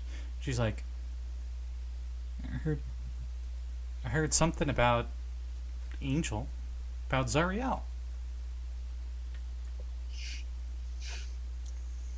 The other one seems mean, though. If it's anything like what she flexes her hands, curse my hands. I doubt it. That's undoubtedly the case. We should take this back to the temple of Torm. That priest, she might be able to help us out, or at least figure out what's going on. Okay, but if all else fails, I'm putting it back on because we need that information. Right. We need Let to. me try it on. Since I can understand one of the languages. Brakka is gonna stop Richtofen and just go. There was only the one scroll. If you start like tweaking out as well, I can't be able to save you. Why would you want to save a necromancer anyway? Richtofen, you're my friend. Before you're a necromancer. Alder Ravengard risked everything to get to this helmet. He believed that it would save the city, says Rhea. I'll put on the helmet. Do you understand either of those languages? I do not, but I have faith in Torm that he'll show me the way. Oh boy. Can you at least wait until we actually get to somebody who can do this without a scroll? Because it's probably a bad idea, regardless. I don't want to risk anyone's lives on this thing if it's going to kill one of us.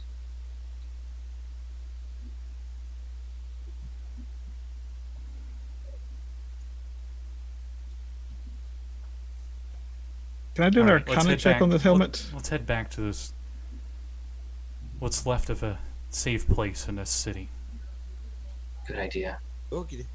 Arcana check, you said? Yeah. Sure. Actually, this would be a religion check. It's a holy artifact. Who's got the highest religion? Probably. Not Brakka, but I'm rolling anyways. So, damn it. Plus. Yeah, it's not gonna do anything. Ugh. Okay, well, 22.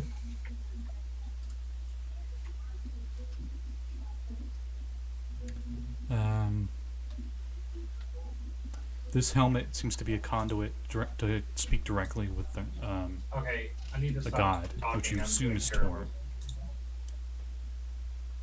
Almost like the spell Contact Other Plane.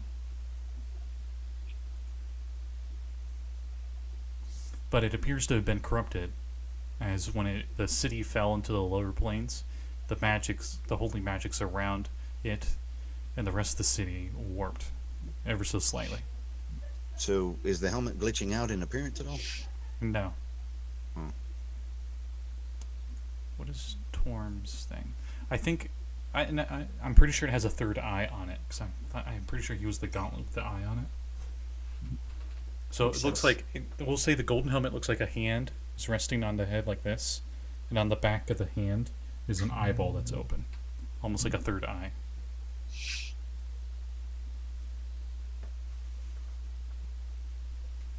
We need to get this back to the temple. I don't really feel good about this portal being down here either, though. Corrupted as it is, probably. Let's get it back up there. So you head back. You leave the chapel. You leave these crypts. You leave it all behind. And you head back to High Hall. Hi ho, hi ho. And as you get back to High Hall, The Hellhounds aren't there anymore. Right. Oh, that's good. Your rope's not there anymore. Yeah, we took the rope with us, didn't we? Mm-hmm. Yeah. So how do you guys enter? Do you enter through the front doors now, or do you try what you did before? Can we knock? Should we take a moment and The rest doors for a little are bit? doors are wide open. Oh. Yeah. They were wide open before. Oh, okay. Do we want to take a rest? Get some of our strength back? We can rest inside. Yeah. Right. Skeletor's on point. Should we go into the front door, or should we go in through the windows like we did before? Because there's still that Abishai and the other people in there. Perhaps we should stay in one of the buildings near High Hall. Get some rest. Take a look. I know I need it, as Ria's got the anime bandages everywhere. Right. Oh my God. Yeah, and I could. Brakka just clutches her side. It's like, yeah, I could probably use a bit of a rest as well. You want a long rest or Let's heal up. long rest? Yeah. Yeah. Hooray! No harm in it. This is Lulu. Let's And- find a shop real quick. And you guys find one of the many buildings to squat in. All right. And, Let's board up as we board up after we board up the doors and stuff. Brakka finds a spot in the center of the room and places a hand against it, closes her eyes, and you just hear her muttering in Druidic under her breath. And then let's see what this does. A 30-foot sphere of energy just sort of warbles out from her and just sort of there's a sort of dark purplish hue to the entire room now. Oh, Liamin's tiny hut. No, Hearth of Moonlight and Shadow. It's a Circle of Dreams ability. Oh, what does that do? Mhm. Hearth of Moonlight and Shadow. During a short or long rest, you can invoke the shadowy power of the glowing court to guard your respite. At the start of the rest, you touch a point in the space, and an invisible 30-foot radius sphere of magic appears centered on that point. Total cover blocks the sphere. While within the sphere, you and your allies gain a +5 bonus to dexterity, stealth, and wisdom perception checks, and any light from open flames in the sphere isn't visible outside of it. The sphere lasts until the end of the rest, or when you leave the sphere. So it's like a better version of darkness, essentially. Pretty much. That's more. cool. Yeah. Circle of Dreams. So Lulu hums everybody a lullaby because she doesn't need to sleep. Aw.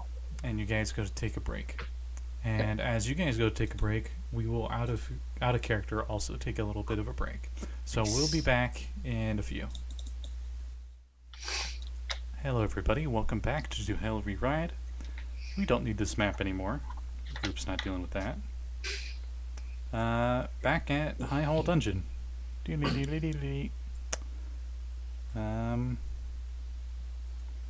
guys take your long rest in the building, and I'm gonna just say you guys stealth in and you don't get spotted by any more devils, and you get back into the catacombs safe and sound.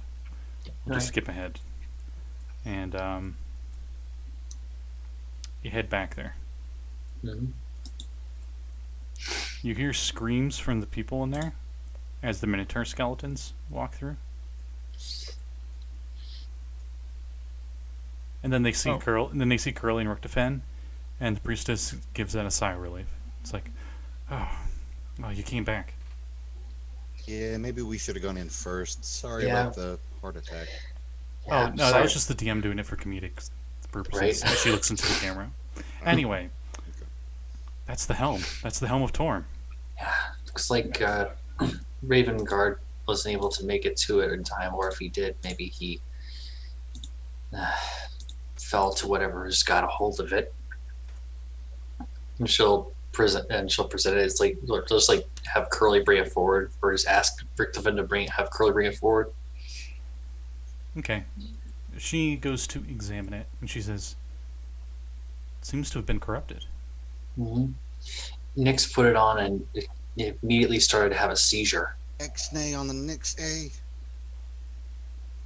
Oh Come my. on, she's seen my hands. She probably knows this. We've tried some stupid shit. Yeah, but you don't have to tell everybody I was the one that went into the shed. If I get to do stupid things, then people get to know that you did stupid things too. Oh, they know. Honey, I don't think you need to worry. My grandchildren, never mind, she says sadly. And I kind of figured. you just saw a smile on her for the briefest moment, and then she said her grandchildren just went back to sad. And it was like, Gotta figure this out. I don't know how to cleanse the helmet, but coming from the description that I assume that you gave her of what happened, because you said seizure and all that, Yo. I could bring you back. From the seizure. Like get the helmet off, and make sure that you don't get nothing bad happens to you. Okay, Get cursed. so I can put it on and finish the rest of that vision. Yes, but first, would you like- I'm not powerful enough to do it by myself, but I know of a ritual of returning. Ooh.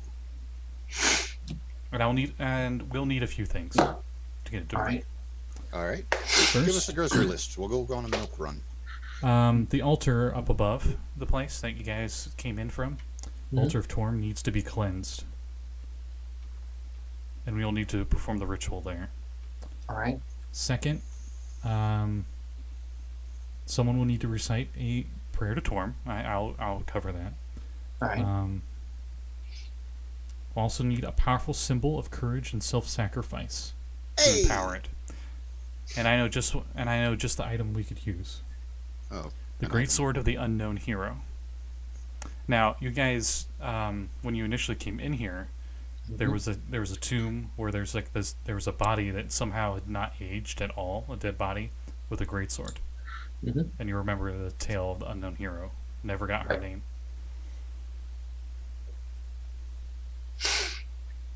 Is the sword down here or is it up above? It's down. It's with her.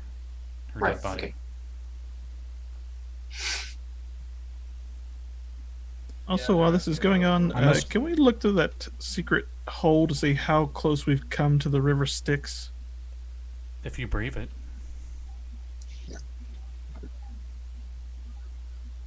She says. Do you want to check it out? I'm not Richtofen? going down there. Oh, we can at least open it up and see what we can see. Alright, so Richtofen, you open it up and you go down that. Hand me a rope. Whoa. Are you gonna climb down, or are you just gonna look out the opening? No, I don't. I want to make sure in case I fall, I have a safety line. Ah, okay. So you went a little staticky there, Scotty. Was that me? Yeah. Oh, it sounded like it was on Richtofen's end. That was weird. Yeah. Um, I didn't hear anything. Anyway, so you get some rope and you get yourself tied up on the waist and stuff, and you head down and you go to peek down there, and you know those GIFs where it has like potential continuous motion where it seems like it's constantly zooming in or something. That's the kind of optical illusion you are seeing as the city seems to constantly be moving further and further down as the chain seem to be pulling it towards the river. It is hard to tell if you've made any progress. Or if the city, I should say, has made any progress. It looks really close and far away at the same time. Just helpful. Okay, climb back out. That's what happens when you have weird planar stuff.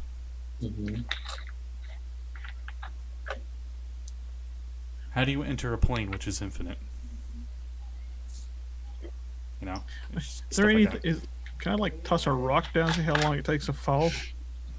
You toss a rock. Give me a perception check as you try to keep track of it. Perception. Actually, roll me a d20. Oh, On top, just- on top of the perception check. I apologize. Perception check first. What's my perception? Okay. It's getting ahead of myself. 23. Okay, now roll a straight d20.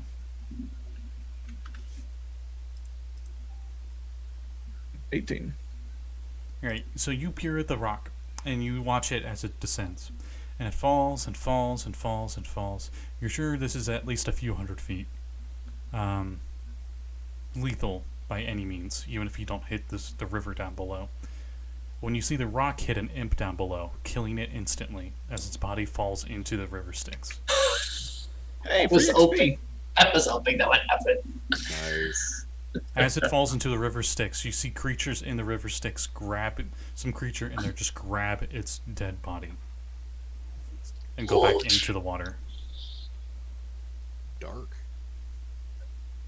As even on the river itself, there are boats on the river, and they seem to also be in constant battle. And I'm going to go back and report what I've seen.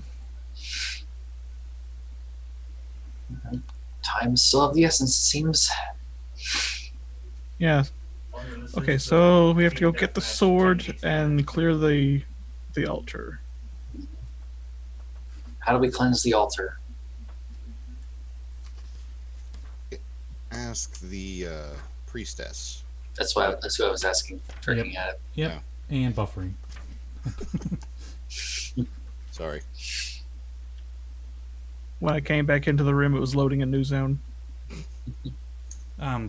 If you know of a certain prayer to Torm, and it's recited correctly, you should be able to cleanse it. AKA, if you make the religion check at the altar, it's cleansed. So I think our first priority needs to be the sword. Yeah. You go over. It's down here where there's no devils or anything, so you go over and you get the sword. All right. Cool. I will bring it back up. Hand it While back. we were stealthing through, did we see the Abishai and the other Tiamat cultists? Yes. You see them up above on the high wall, up above on High Hall. The high wall of High Hall. And they are, the cultists are taking apart the cooked dead crabmen and deshelling them.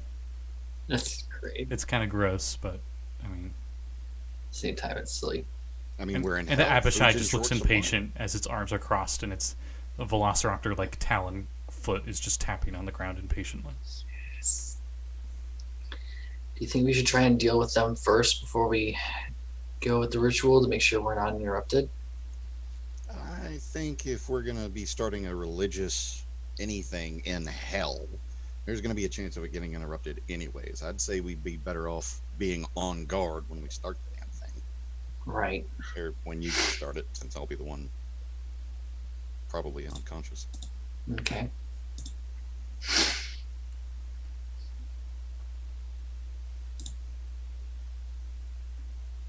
So, you guys... I'm sorry. I was like half paying attention. What are you guys doing? That's what happens when I read and try to Yeah. listen. Effectively, we're preparing for the ritual. I mean, Okay, so who goes up and tries to purify the altar?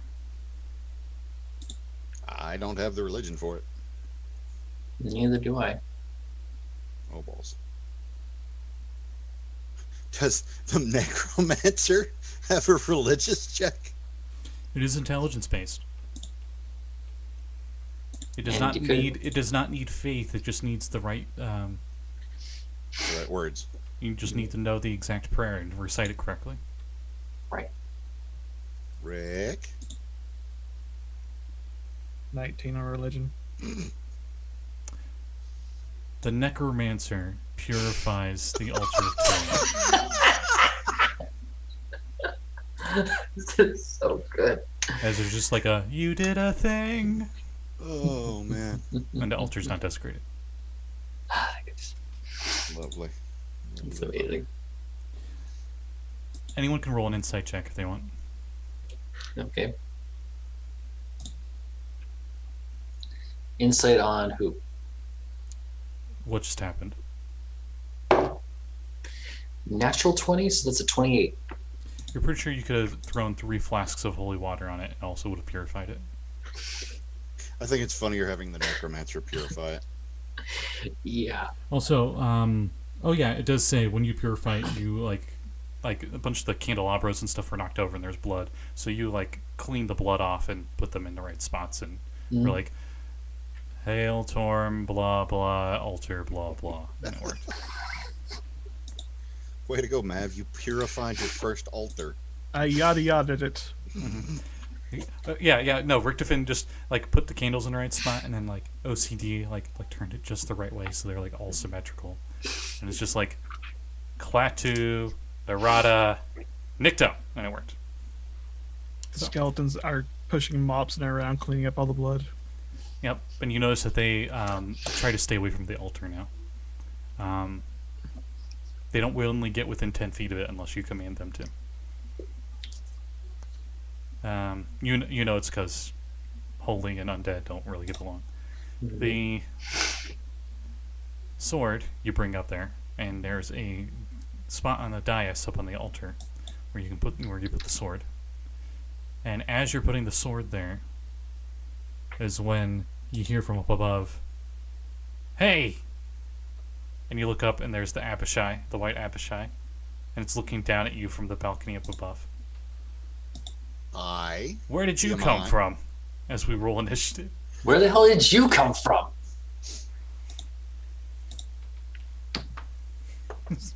As we roll initiative. Oof. Ugh. What are you idiots 11. doing? Get them! This is the Abishai.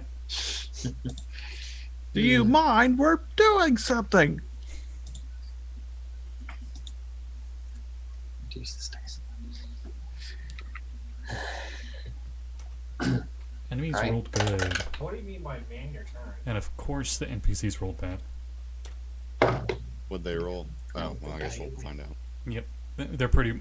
they're not going last, because Koi automatically goes last. Are you sure? Yeah. Because Brakka rolled a 6. Yeah, you go before them. Oh, jeez. Gotcha. Darn it. Okay, Brakka got 6. Mhm. Defend, what'd you get? 11. And Nix? 8. Alright, well, let me pull up the map for everybody. Alright, so the NPC token, this blank token, will be up on the second story, 50 feet above you all. Coming down the spiral staircase is the Abishai. And, do I still have the cultist tokens? That is the question.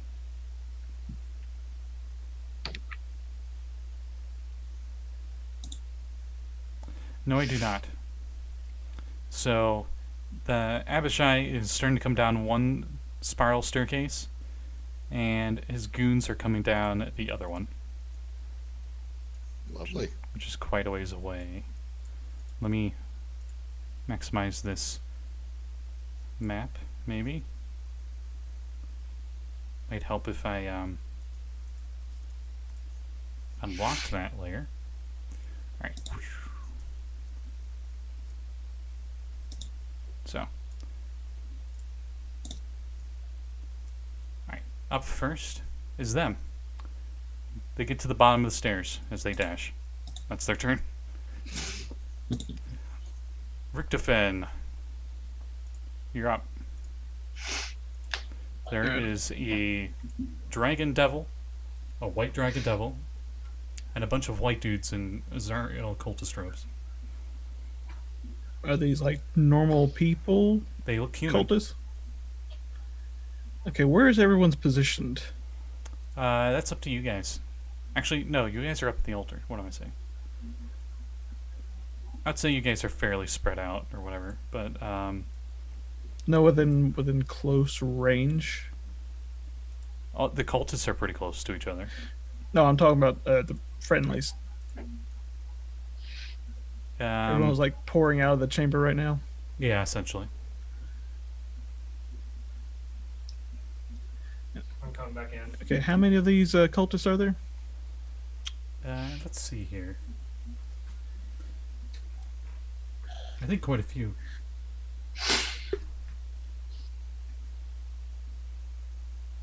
Six.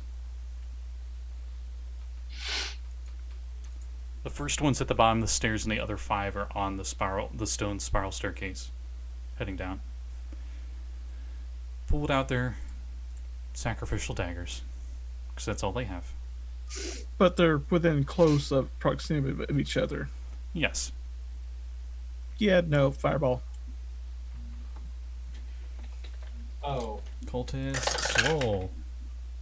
What's your I wonder DC? who that is. I have to go stalk them. Oh, BattleNet servers are under heavy load.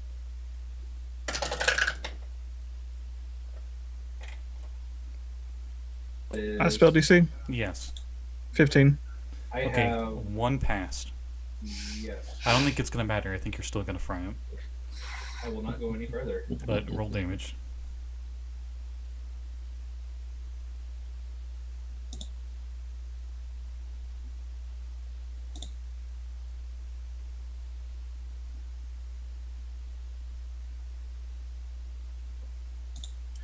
It's 8d6, right? Yep. The more you know. It's a lot of d6. 42. 42. Yep. The staircase explodes. You hear Wilhelm screams, and all of them are dead. Also, that stairway is gone. You pretty much collapsed that stone column that was that staircase. Got him! Okay, archers are going to arch at the demon. I'm a devil! Not for long. Ah! Is it that one that you sent me the other day, Kibo? 23 and a 21. Yeah, he can keep that. Let me get to the That's just- stats. No, I don't know there. 21 definitely hits, though. Regardless. Yeah, one was a 23 and one was a 21. Okay, both hit.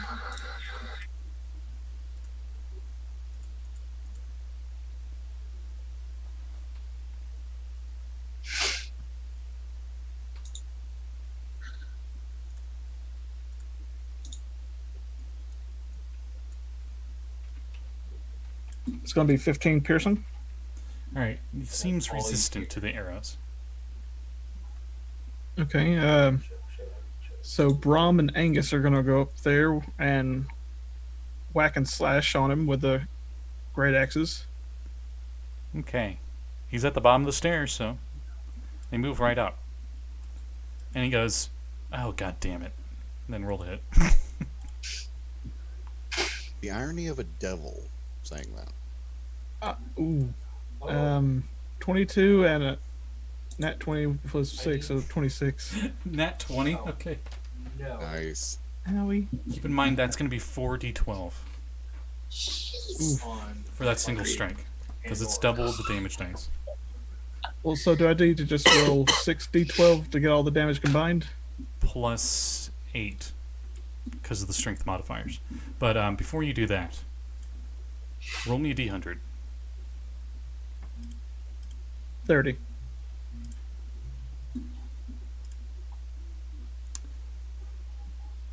The Abishai drops its sword as it just gets completely wrecked by these great axes.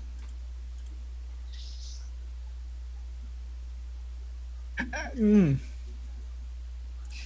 And as a reaction, in probably sheer panic, it attempts to bite one of them. But I'm going to see if you killed him before he even gets the bite. 62. 62 total? Yeah. Okay. Oh, no, the arrows hit him. Yep, he's gone. All right, guys, I got it. Well, that was mildly inconvenient. All right. before we do anything, I'm just gonna look at Lulu and go. Can you do another flyby of the high hall and see if there's anything left? Sure. I might try and get in our way. Zip. Zip. Nope. Everything seems distracted by other things. Other things? Yeah, devils fighting demons and stuff. Are they any? Is there anything close to us? Not near the high hall. Nope. Okay, good. Let's get this done. Anybody else concerned about the unnecessarily brutal? You know what? Never mind. Let's just go. You guys look over and you still hear hacking noises as the two minotaurs continue chopping at the dead body. Red, can you stop that? It's kind of disconcerting. It's excessive at this point.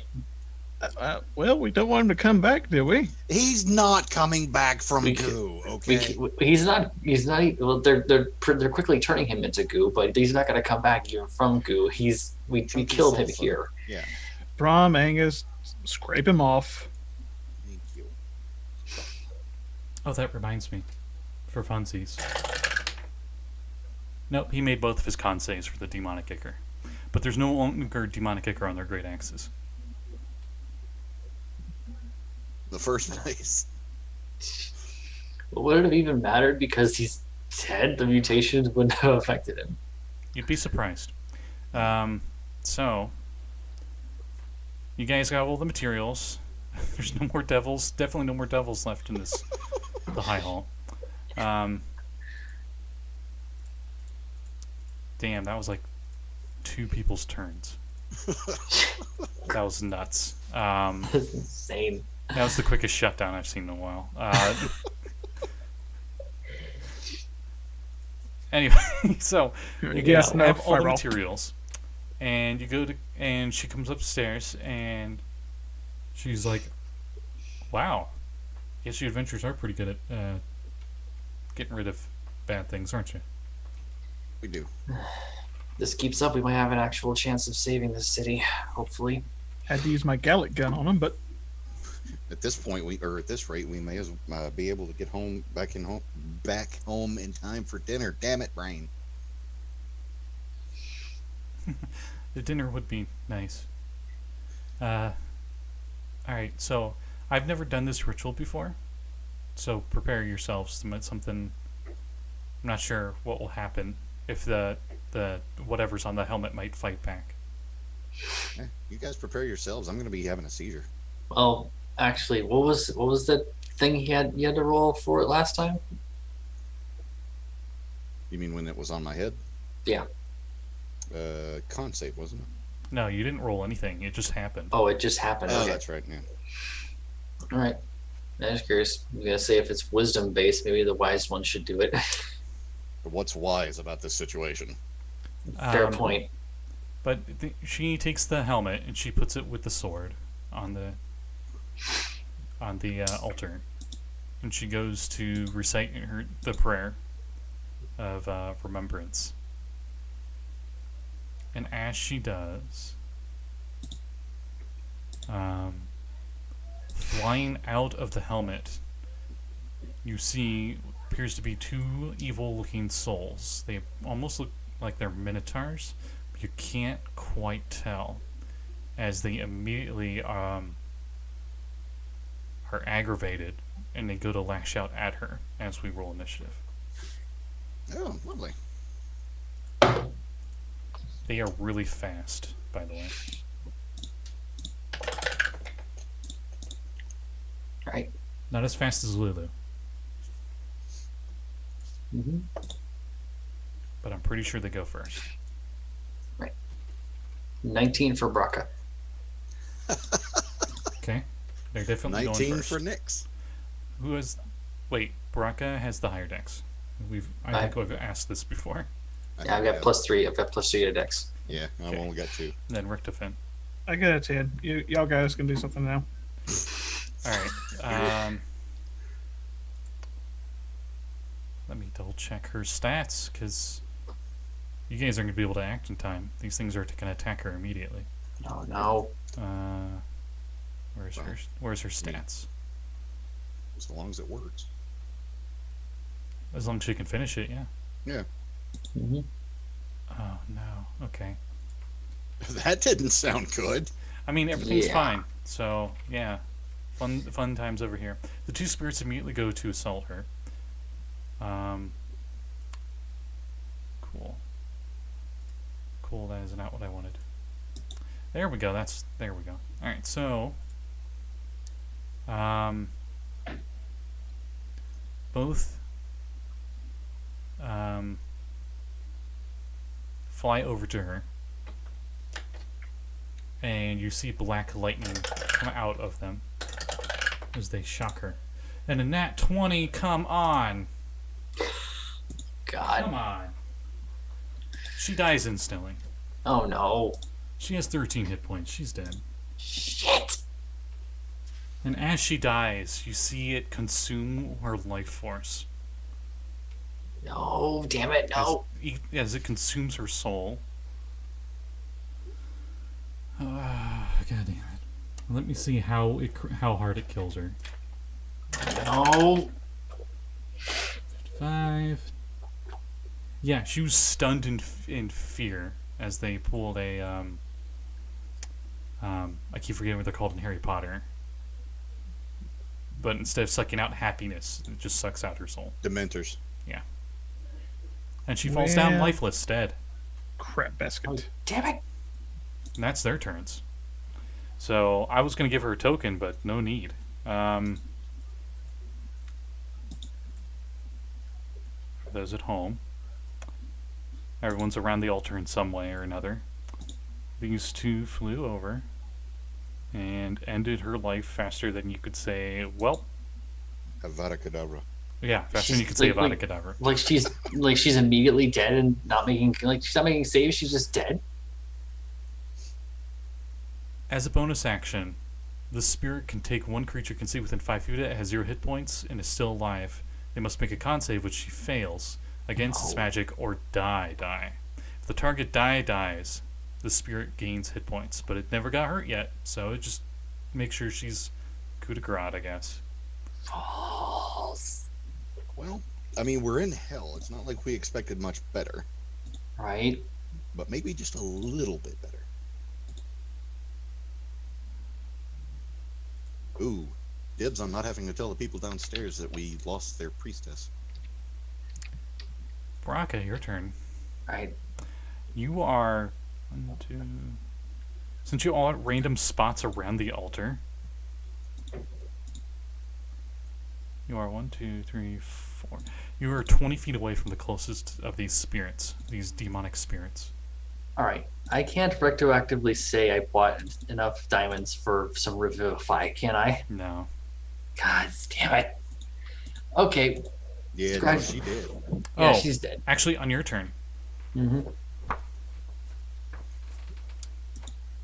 That's such a shame. You hear a male voice say in your head, I can bring her back for you if you want. Oh no. Who's hearing voices? You'll just owe me a favor. This goes to any of you, by the way. Oh no. Hey, I've already got a demon lord riding my back, okay? Do we all hear Arch- this? I'm an archdevil, says the shield. Don't you fucking dare. I will fucking. The timing on that was If so Lulu good. if Lulu could swear, that's what she'd say. But she's too innocent for that. No, it was the shield telling you get your own. Get your own. I already have this one. Get your own. So, are we all hearing this? Yeah. What's it asking? It's a horrible fate to befall. Just such a noble lady. Out of character, Mav, it's a god saying that if you owe them a favor, like a mob boss, they'll bring the lady back. It's a demon. It's an archdevil. Yes. Okay. No, that's the one on my back. We don't know what this voice is. No, the one on your back is a pit fiend. An archdevil is what Zariel is. Oh, okay. Okay. He's a pit fiend, but he likes to think he's higher ranking than what he really is. That's why he's an Pretty much. archdevil. Sort of like why Nix keeps thinking they're taller than they are. That's like somebody being like, I'm the I need to have art of Nyx just sitting on a counter and someone asking why you're up there, and someone just says he likes to be tall. They like to be tall. It's like Yeah, someone I'll being do like, it. I'm the assistant executive. Thank you very much. It's like, Mm-hmm. okay, sure. I'm the assistant to the assistant manager. Yeah. But But yeah, yeah, this thing is- you this you thing is all hear all- this. This is a reactionary thing that's happening. As a I'll take it. reaction, you can take up this deal and bring her back. But you Uh, will owe this voice a favor later. I'll take it. Okay. She's immediately back to life and she's screaming. Okay, lady, go back. Prone, but Just at go full over there. health. Go over there. Go over there. She will on her. She'll run away on her turn. That's for sure. So, Yeah, right. need to write something down for later. oh. Yep, this happened. God damn it, Mav.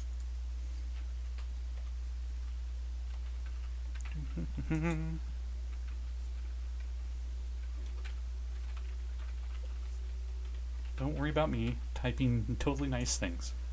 Mhm. Where Are you was I? typing out the demonic contract? Ah, that's right. It was Brakka's turn. Brakka Right, yes, it was my hasn't turn. done anything yet.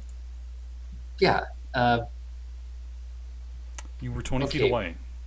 I'm 20 feet away from her. Richtofen And this- is and right these next things. to these, by the way. Richmond's right next to these things. Mm-hmm. Is okay. Because he was right next to her. Okay. Is there a ceiling in here, or is there no ceiling? It's there's partially ceiling, and it's like 100 feet up. It's Like like the there's- grand hall. But there's like chunks of the ceiling missing. Yeah. Okay, call lightning. I'm gonna cast call lightning and blast it so that it's not hitting her, but it's hitting any of my friends, but it's hitting these things only. All right. Roll the hit. Or is that a dex save? It's a dex save. It willingly sits there and takes it. Nothing happens. 3d10 of lightning damage, and nothing happens. It appears completely immune. Immune to lightning. Oh, balls. Yeah. Right. In fact, Oh, it there- kind of rolls its shoulders and just Oh, theory tested, and gives you a thumbs up. Anybody hurt, or like she's back to life with full all HP, right? Yeah, prone. That's right. She's immediately fried by your lightning. I angled it They away were from in her her. square. I angled it behind them so that they would be at the caught at the edge of it. That's why I said it's to be away from it so it would not catch any of my friends. You did specify. Okay. It hits right next to her. And you're pretty sure that if her pants weren't already soiled, they are now. Right. Okay. So Poor old lady might die of a heart attack. right. Could you sound any more worried about an NPC, Scotty? Maybe. Okay. All right. So that's the thing that's happened, and I'm 20 feet away, right? Yep. All right. Gonna run up to this thing and just like stand in front of her with it, or just try and like pull her away from it. It's hovering right over top of her. Right. It's in her square. Okay, then I'm just gonna move up to where I'm close. Okay, roommate. All right. Sorry. Yeah, I'm just gonna run into where I'm like just close, just try and get close enough to them. I can't really do anything else Yeah, on my turn. I you're- used to just call lightning. You're right next to her, but she's currently prone. Right. After Actually, wait. I can do something actually on my turn. I'll bonus action shillelagh on my my club. All right. Yeah. Nix, your turn. Nix, you are on the opposite side of this altar.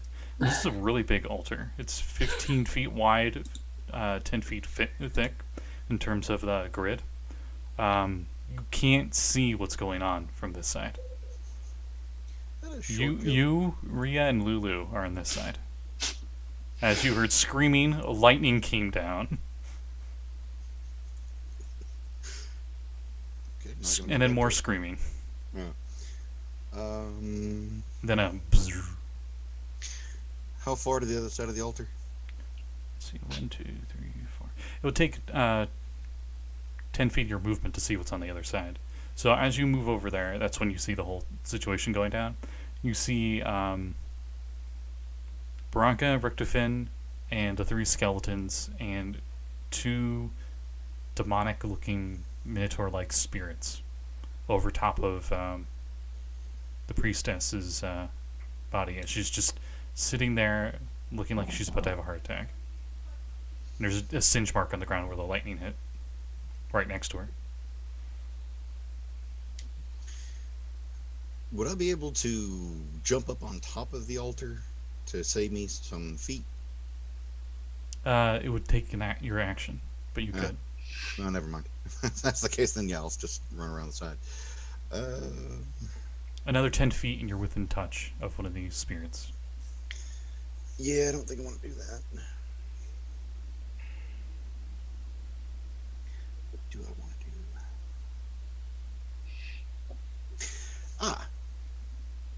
I do believe this would be a good call for Dragon's Breath. With all of us next to these things? Yeah, you would hit everything. Oh, even if I went around the full distance?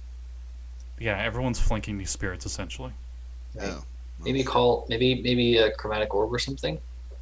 That's what I was thinking, but...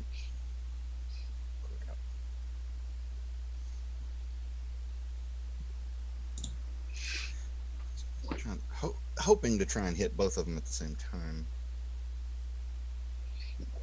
Ooh.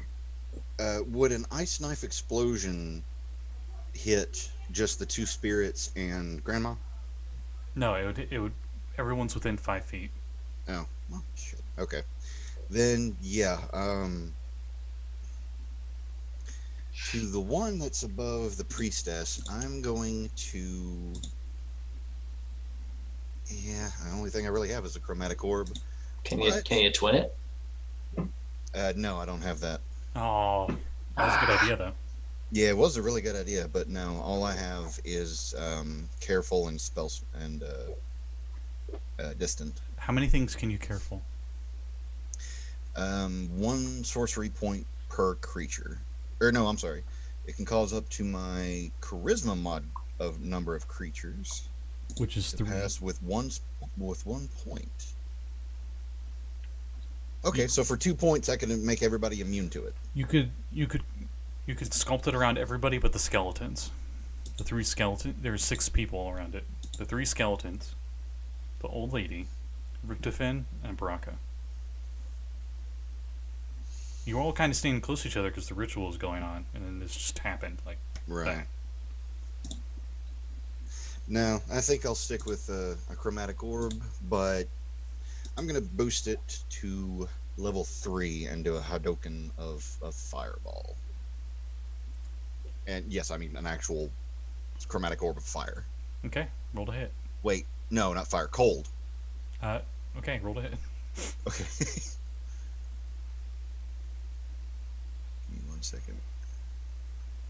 Where's my dice? Damn it. Okay. Nat 20.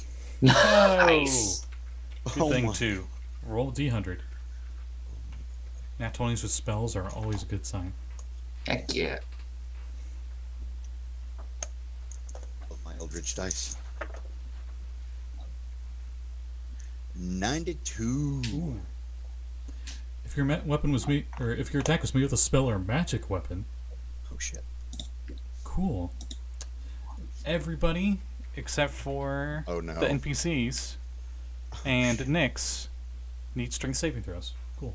Oh no. Okay. Was it magic saving or? It's a strength saving throw. It's a 19 for Brakka. All right. 18? Okay. How about your 3 skeletons? They're not nearby. Oh, Jesus Christ, dude. it's not a ranged thing? Okay, so the chromatic orb hits the spirit, and as it does, it explodes in force. You guys have had this happen before. Mm-hmm. It's like a blowback. This won't deal damage. Well, it Hey, won't Scotty. deal additional damage. Yes? quick question. Mm-hmm. Chromatic orb at 3rd level is 5d8. Yep, roll that 10d8. That's what I thought. Roll.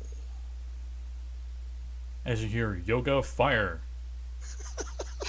I would have preferred a Hadouken, but I'll take the 53 points of damage. Okay, for the skeletons, 11, 15, 6, and 18. So only They're the only 18. There are only 3 skeletons in range. Your Oh. your Minotaur skeletons I had kind of far away just because they're huge and awkward, so they weren't really in the middle of stuff. Okay, so there's For only the 2 ritual. skeletons nearby. Everything that got under 15 is knocked prone. So these spirits they get knocked prone, so to speak. Actually, no, they're immune to it. But I don't get involved because I know how political Akivo gets. Are they immune? Yeah, they are immune to prone, unfortunately. But it doesn't matter, because even with the resistance, Nyx completely one-shots and vaporizes one of the spirits. Yes. And I'll leave that token there just so we have one for the priestess lady. Nice. Now, was it the one over the lady? Yes, That's the one that I was aiming at. it's the one you specified. So it's just like, gone. The shield chuckles.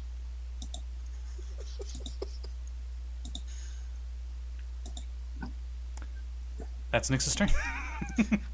I've got nothing left, yeah. Okay. After, I seem to have this luck. When I go to write down the hit points to track for the enemy, that's always when you guys like pull something really big and kill it instantly. Richtofen is next at 10. Can I use my turn to grab the old lady and get her out of danger? Sure. Holy hell, the necromancer is the bravest one, or the nicest one of us all. I mean, he That- purified the altar. As you go to pick her up, and she's like, "Oh, Come on, Grandma. oh, my back." My hip! As the Minotaurs come in to say hi to the other Shit, I one. just forgot I don't have a ball. Okay. Loud clanking noises as the 2 large-sized skeletons with large-sized great axes come in to wreck some ghost demon thing. Go ahead, roll away.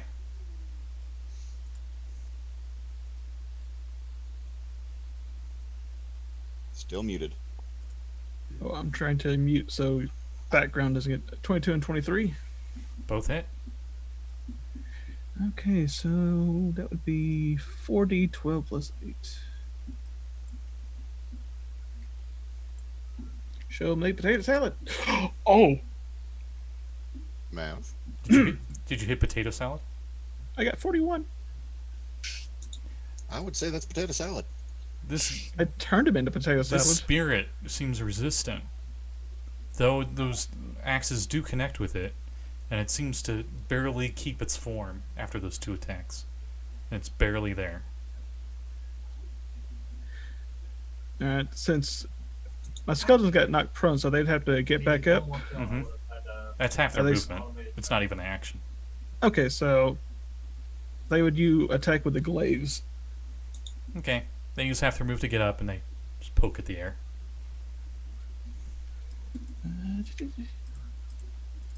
Let me know if any of them get a 19 or higher. 2 18s. Okay, the first one destroys it.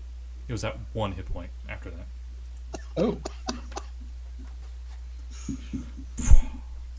The spirits are gone. The helmet looks cleansed. Well, it looks the same as it did before, but for some reason you just feel like it's not corrupted anymore. I'm mending Grandma's hip. Oh, are we And good? she pretty much passes out. Jesus. That poor lady. If you remember, she specializes in exorcisms. And she just had an out-of-body experience. I'm dead. I'm alive. Wait, what? Which is why she knew this ritual. You were exercising the magic item, so to speak. Sweet. So Nix is gonna pop up onto the altar and put the helmet on again. All right. Wait, are they gone? Yep, they're gone. That was the end of combat. Yeah. I blinked for a second and Welcome to Richtofen's army of Did you just assume they're giant? skeletons. oh, Mav and the Evil Dead. Mm-hmm. So you put on the helmet. Sally fuck! Sally fuck! Sally forth. And as you put on the helmet, you see visions, and this time they aren't cloudy and murky, and it doesn't hurt your brain. Yay! I'm not in seizures. You are, you just seem to, for everyone else, you just put it on, and you seem like you're on hallucinogenics or something as you just like stare off and kind of mouth agape. You are still aware of everybody around you, but you also are having these visions at the same time. Oh, sweet! It's augmented reality. So the lady, she was brought back, but is she like still injured, or is she back at her high 13 HP? Technically, she's at her max hit points, Okay. but Yeah, whatever she's deal definitely you failed struck. her morale check, to say the least. As she seems very shaken. Could you say that this encounter has scared the hell out of her? Do you have an inspiration point? Because if not, I you do. have one. Yay! I have 37. Shut up. I'm happy to have one. Okay. You can only You're have usually, one. yeah. You're usually the fast talker that gets all of these. So, Nyx, Yes. vision starts up again, starting at the beginning. You see a bloodied woman in armor, a soldier wearing the colors and crest of Ethrael, grasping a longsword fit for an angel. Fresh blood streams from a nasty cut on her cheek. Flying next to her is a small golden elephant with rapidly fluttering wings that you recognize immediately as Lulu. An enormous lopping dragon, a lopping demon threatens to devour the woman. It's this disgusting, ridiculously huge size amalgamation of body horror, like the I'm Sorry John Garfield levels. Oh God! Why'd you give me Um, that image? I was thinking of the big fat one from Diablo 3. And it seems to have this ridiculously giant mouth with human teeth. And as it's like crawling on the ground, because it's just so big and weird that it just, most of its body just drags on the ground as its front arms are just pulling it forward. Right before it gets to her, she plunges the sword into the ground, while the winged elephant makes a trumpet sound, while Lulu makes a trumpet sound with her trunk. This demon is hurled back, and an alabaster palace rises up from the sword. Lulu flees and takes to the red sky of Avernus, where you see Lulu watch as a bloody scab grows over the ground to engulf this new palace and the enormous demon. The Lulu flees and wanders into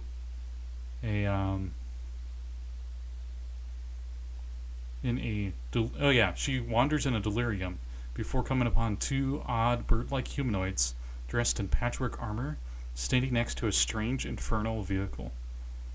The bird creatures are equipped with odd weapons and tools. And it is then the vision ends. So exposition dump, as Nix would be telling you guys that as descriptive as possible. Does the helmet look good on me? It covers your eyes completely, and there's just a third eye on the forehead. So I couldn't see out of it if I kept it. Brock is just standing in front of them, waving a hand in front of the helmet. Well, you know Brock is there. Yeah, smacks your hand out of the way because I can Yeah. see you. Damn it! You look like the soldier. Great. And as you recite that to Lulu, she has a little brain blast and remembers something. Yay! Did she just go Jimmy Neutron on us? She did. Mm-hmm. That's what I'm going to call it, because I don't like the amnesia trope on NPCs. I think it's silly on NPCs. Well, to be fair, she's a silly creature. That is true. And she's like, I remember now. I wandered Avernus for quite a while. And then I hid in a place called the Wandering Emporium. I met a friend there. His name was, Mahadi. Maybe he can help us. Okay, we have another destination. Do you remember anything else about Hadi, or where we might find the Emporium? I mean, by the name, it wanders around, but do you know where we might start looking? Down there. Down in Avernus. Do you think this is where we Also, can find a way to? That was Zariel's sword. The angel one that Rhea has? No, the one in your vision. In the vision. Okay. Any idea on... Well, no, I guess that would still be with the person who's wielding it. Maybe Those the palace.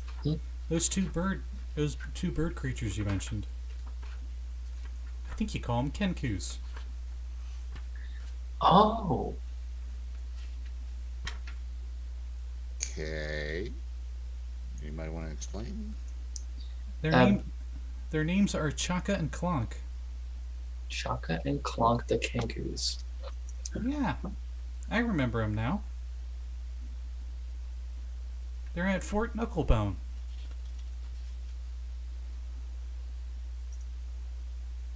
Do you know where the fort is? Yeah. Can you lead it? Yeah, I do. And she just seems surprised that she knows.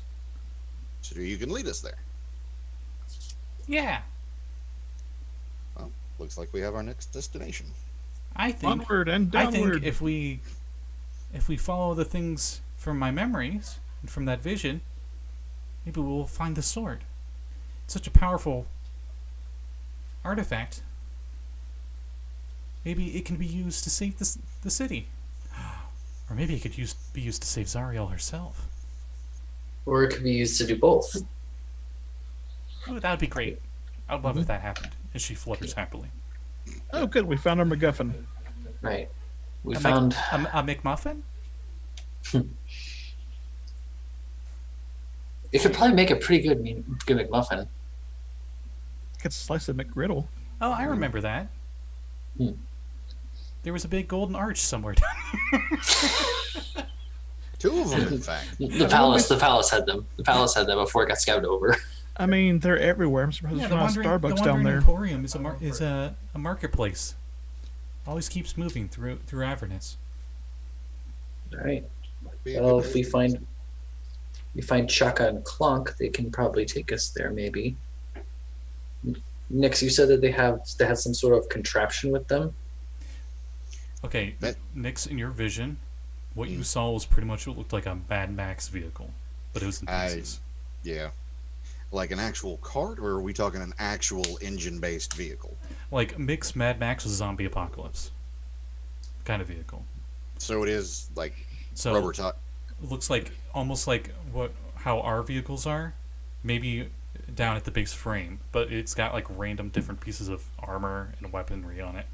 And in your vision, you wouldn't know this in character, but they looked like mechanics. They had like wrenches and stuff. Okay, so it was actual engines then.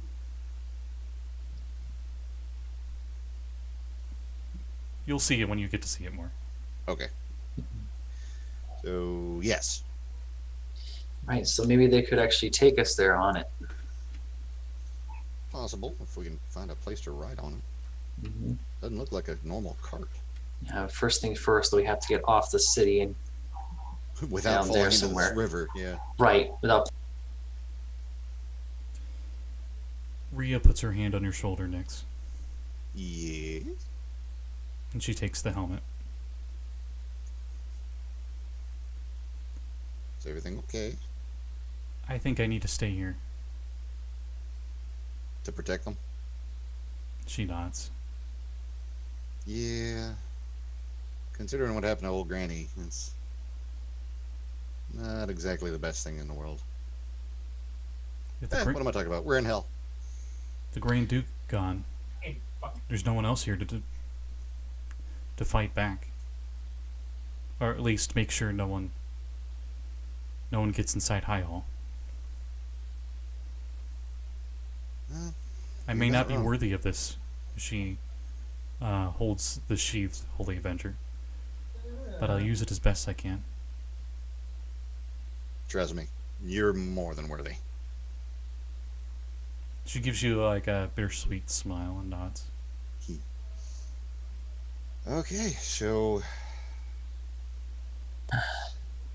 Okay. And I guess this Hell Rider will get to defend the city from hell. Kind of what your namesake is kind of for, isn't it? Well, yeah, but that's more of just, something we were taught in Hell Rider school, Didn't expect us to actually end up here. You know what? You better stay alive until we bring this city back, because you'd be the first Hell Rider to come back from hell. And you the same, as she puts a hand out for a handshake. He gives her a handshake. By Tyr's name, I promise. I'll wait here for you. Aww. I will promise I will come back for you just as soon as we can.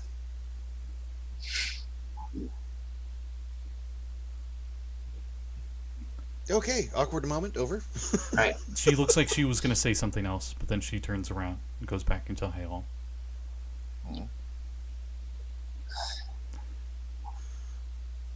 I can fly down there, but I think we got a problem. How are you guys going to get down to Avernus? Well, Yeah. I can fly too. Actually, you know what? As Lulu looks at the camera, this looks like a great spot to end the episode. Let's see how we find out how everybody gets down to Avernus. And it's totally not because it's a new chapter and everybody leveled up and the DM needs to read the chapter some more. So, we're going to end the episode here. Thank you everyone for Thanks. watching. Thanks for coming, everybody. Does anyone have any plugs? As now, I'm just going to keep this going. God damn it, Piggy. And then Rhea's like, what's she looking at?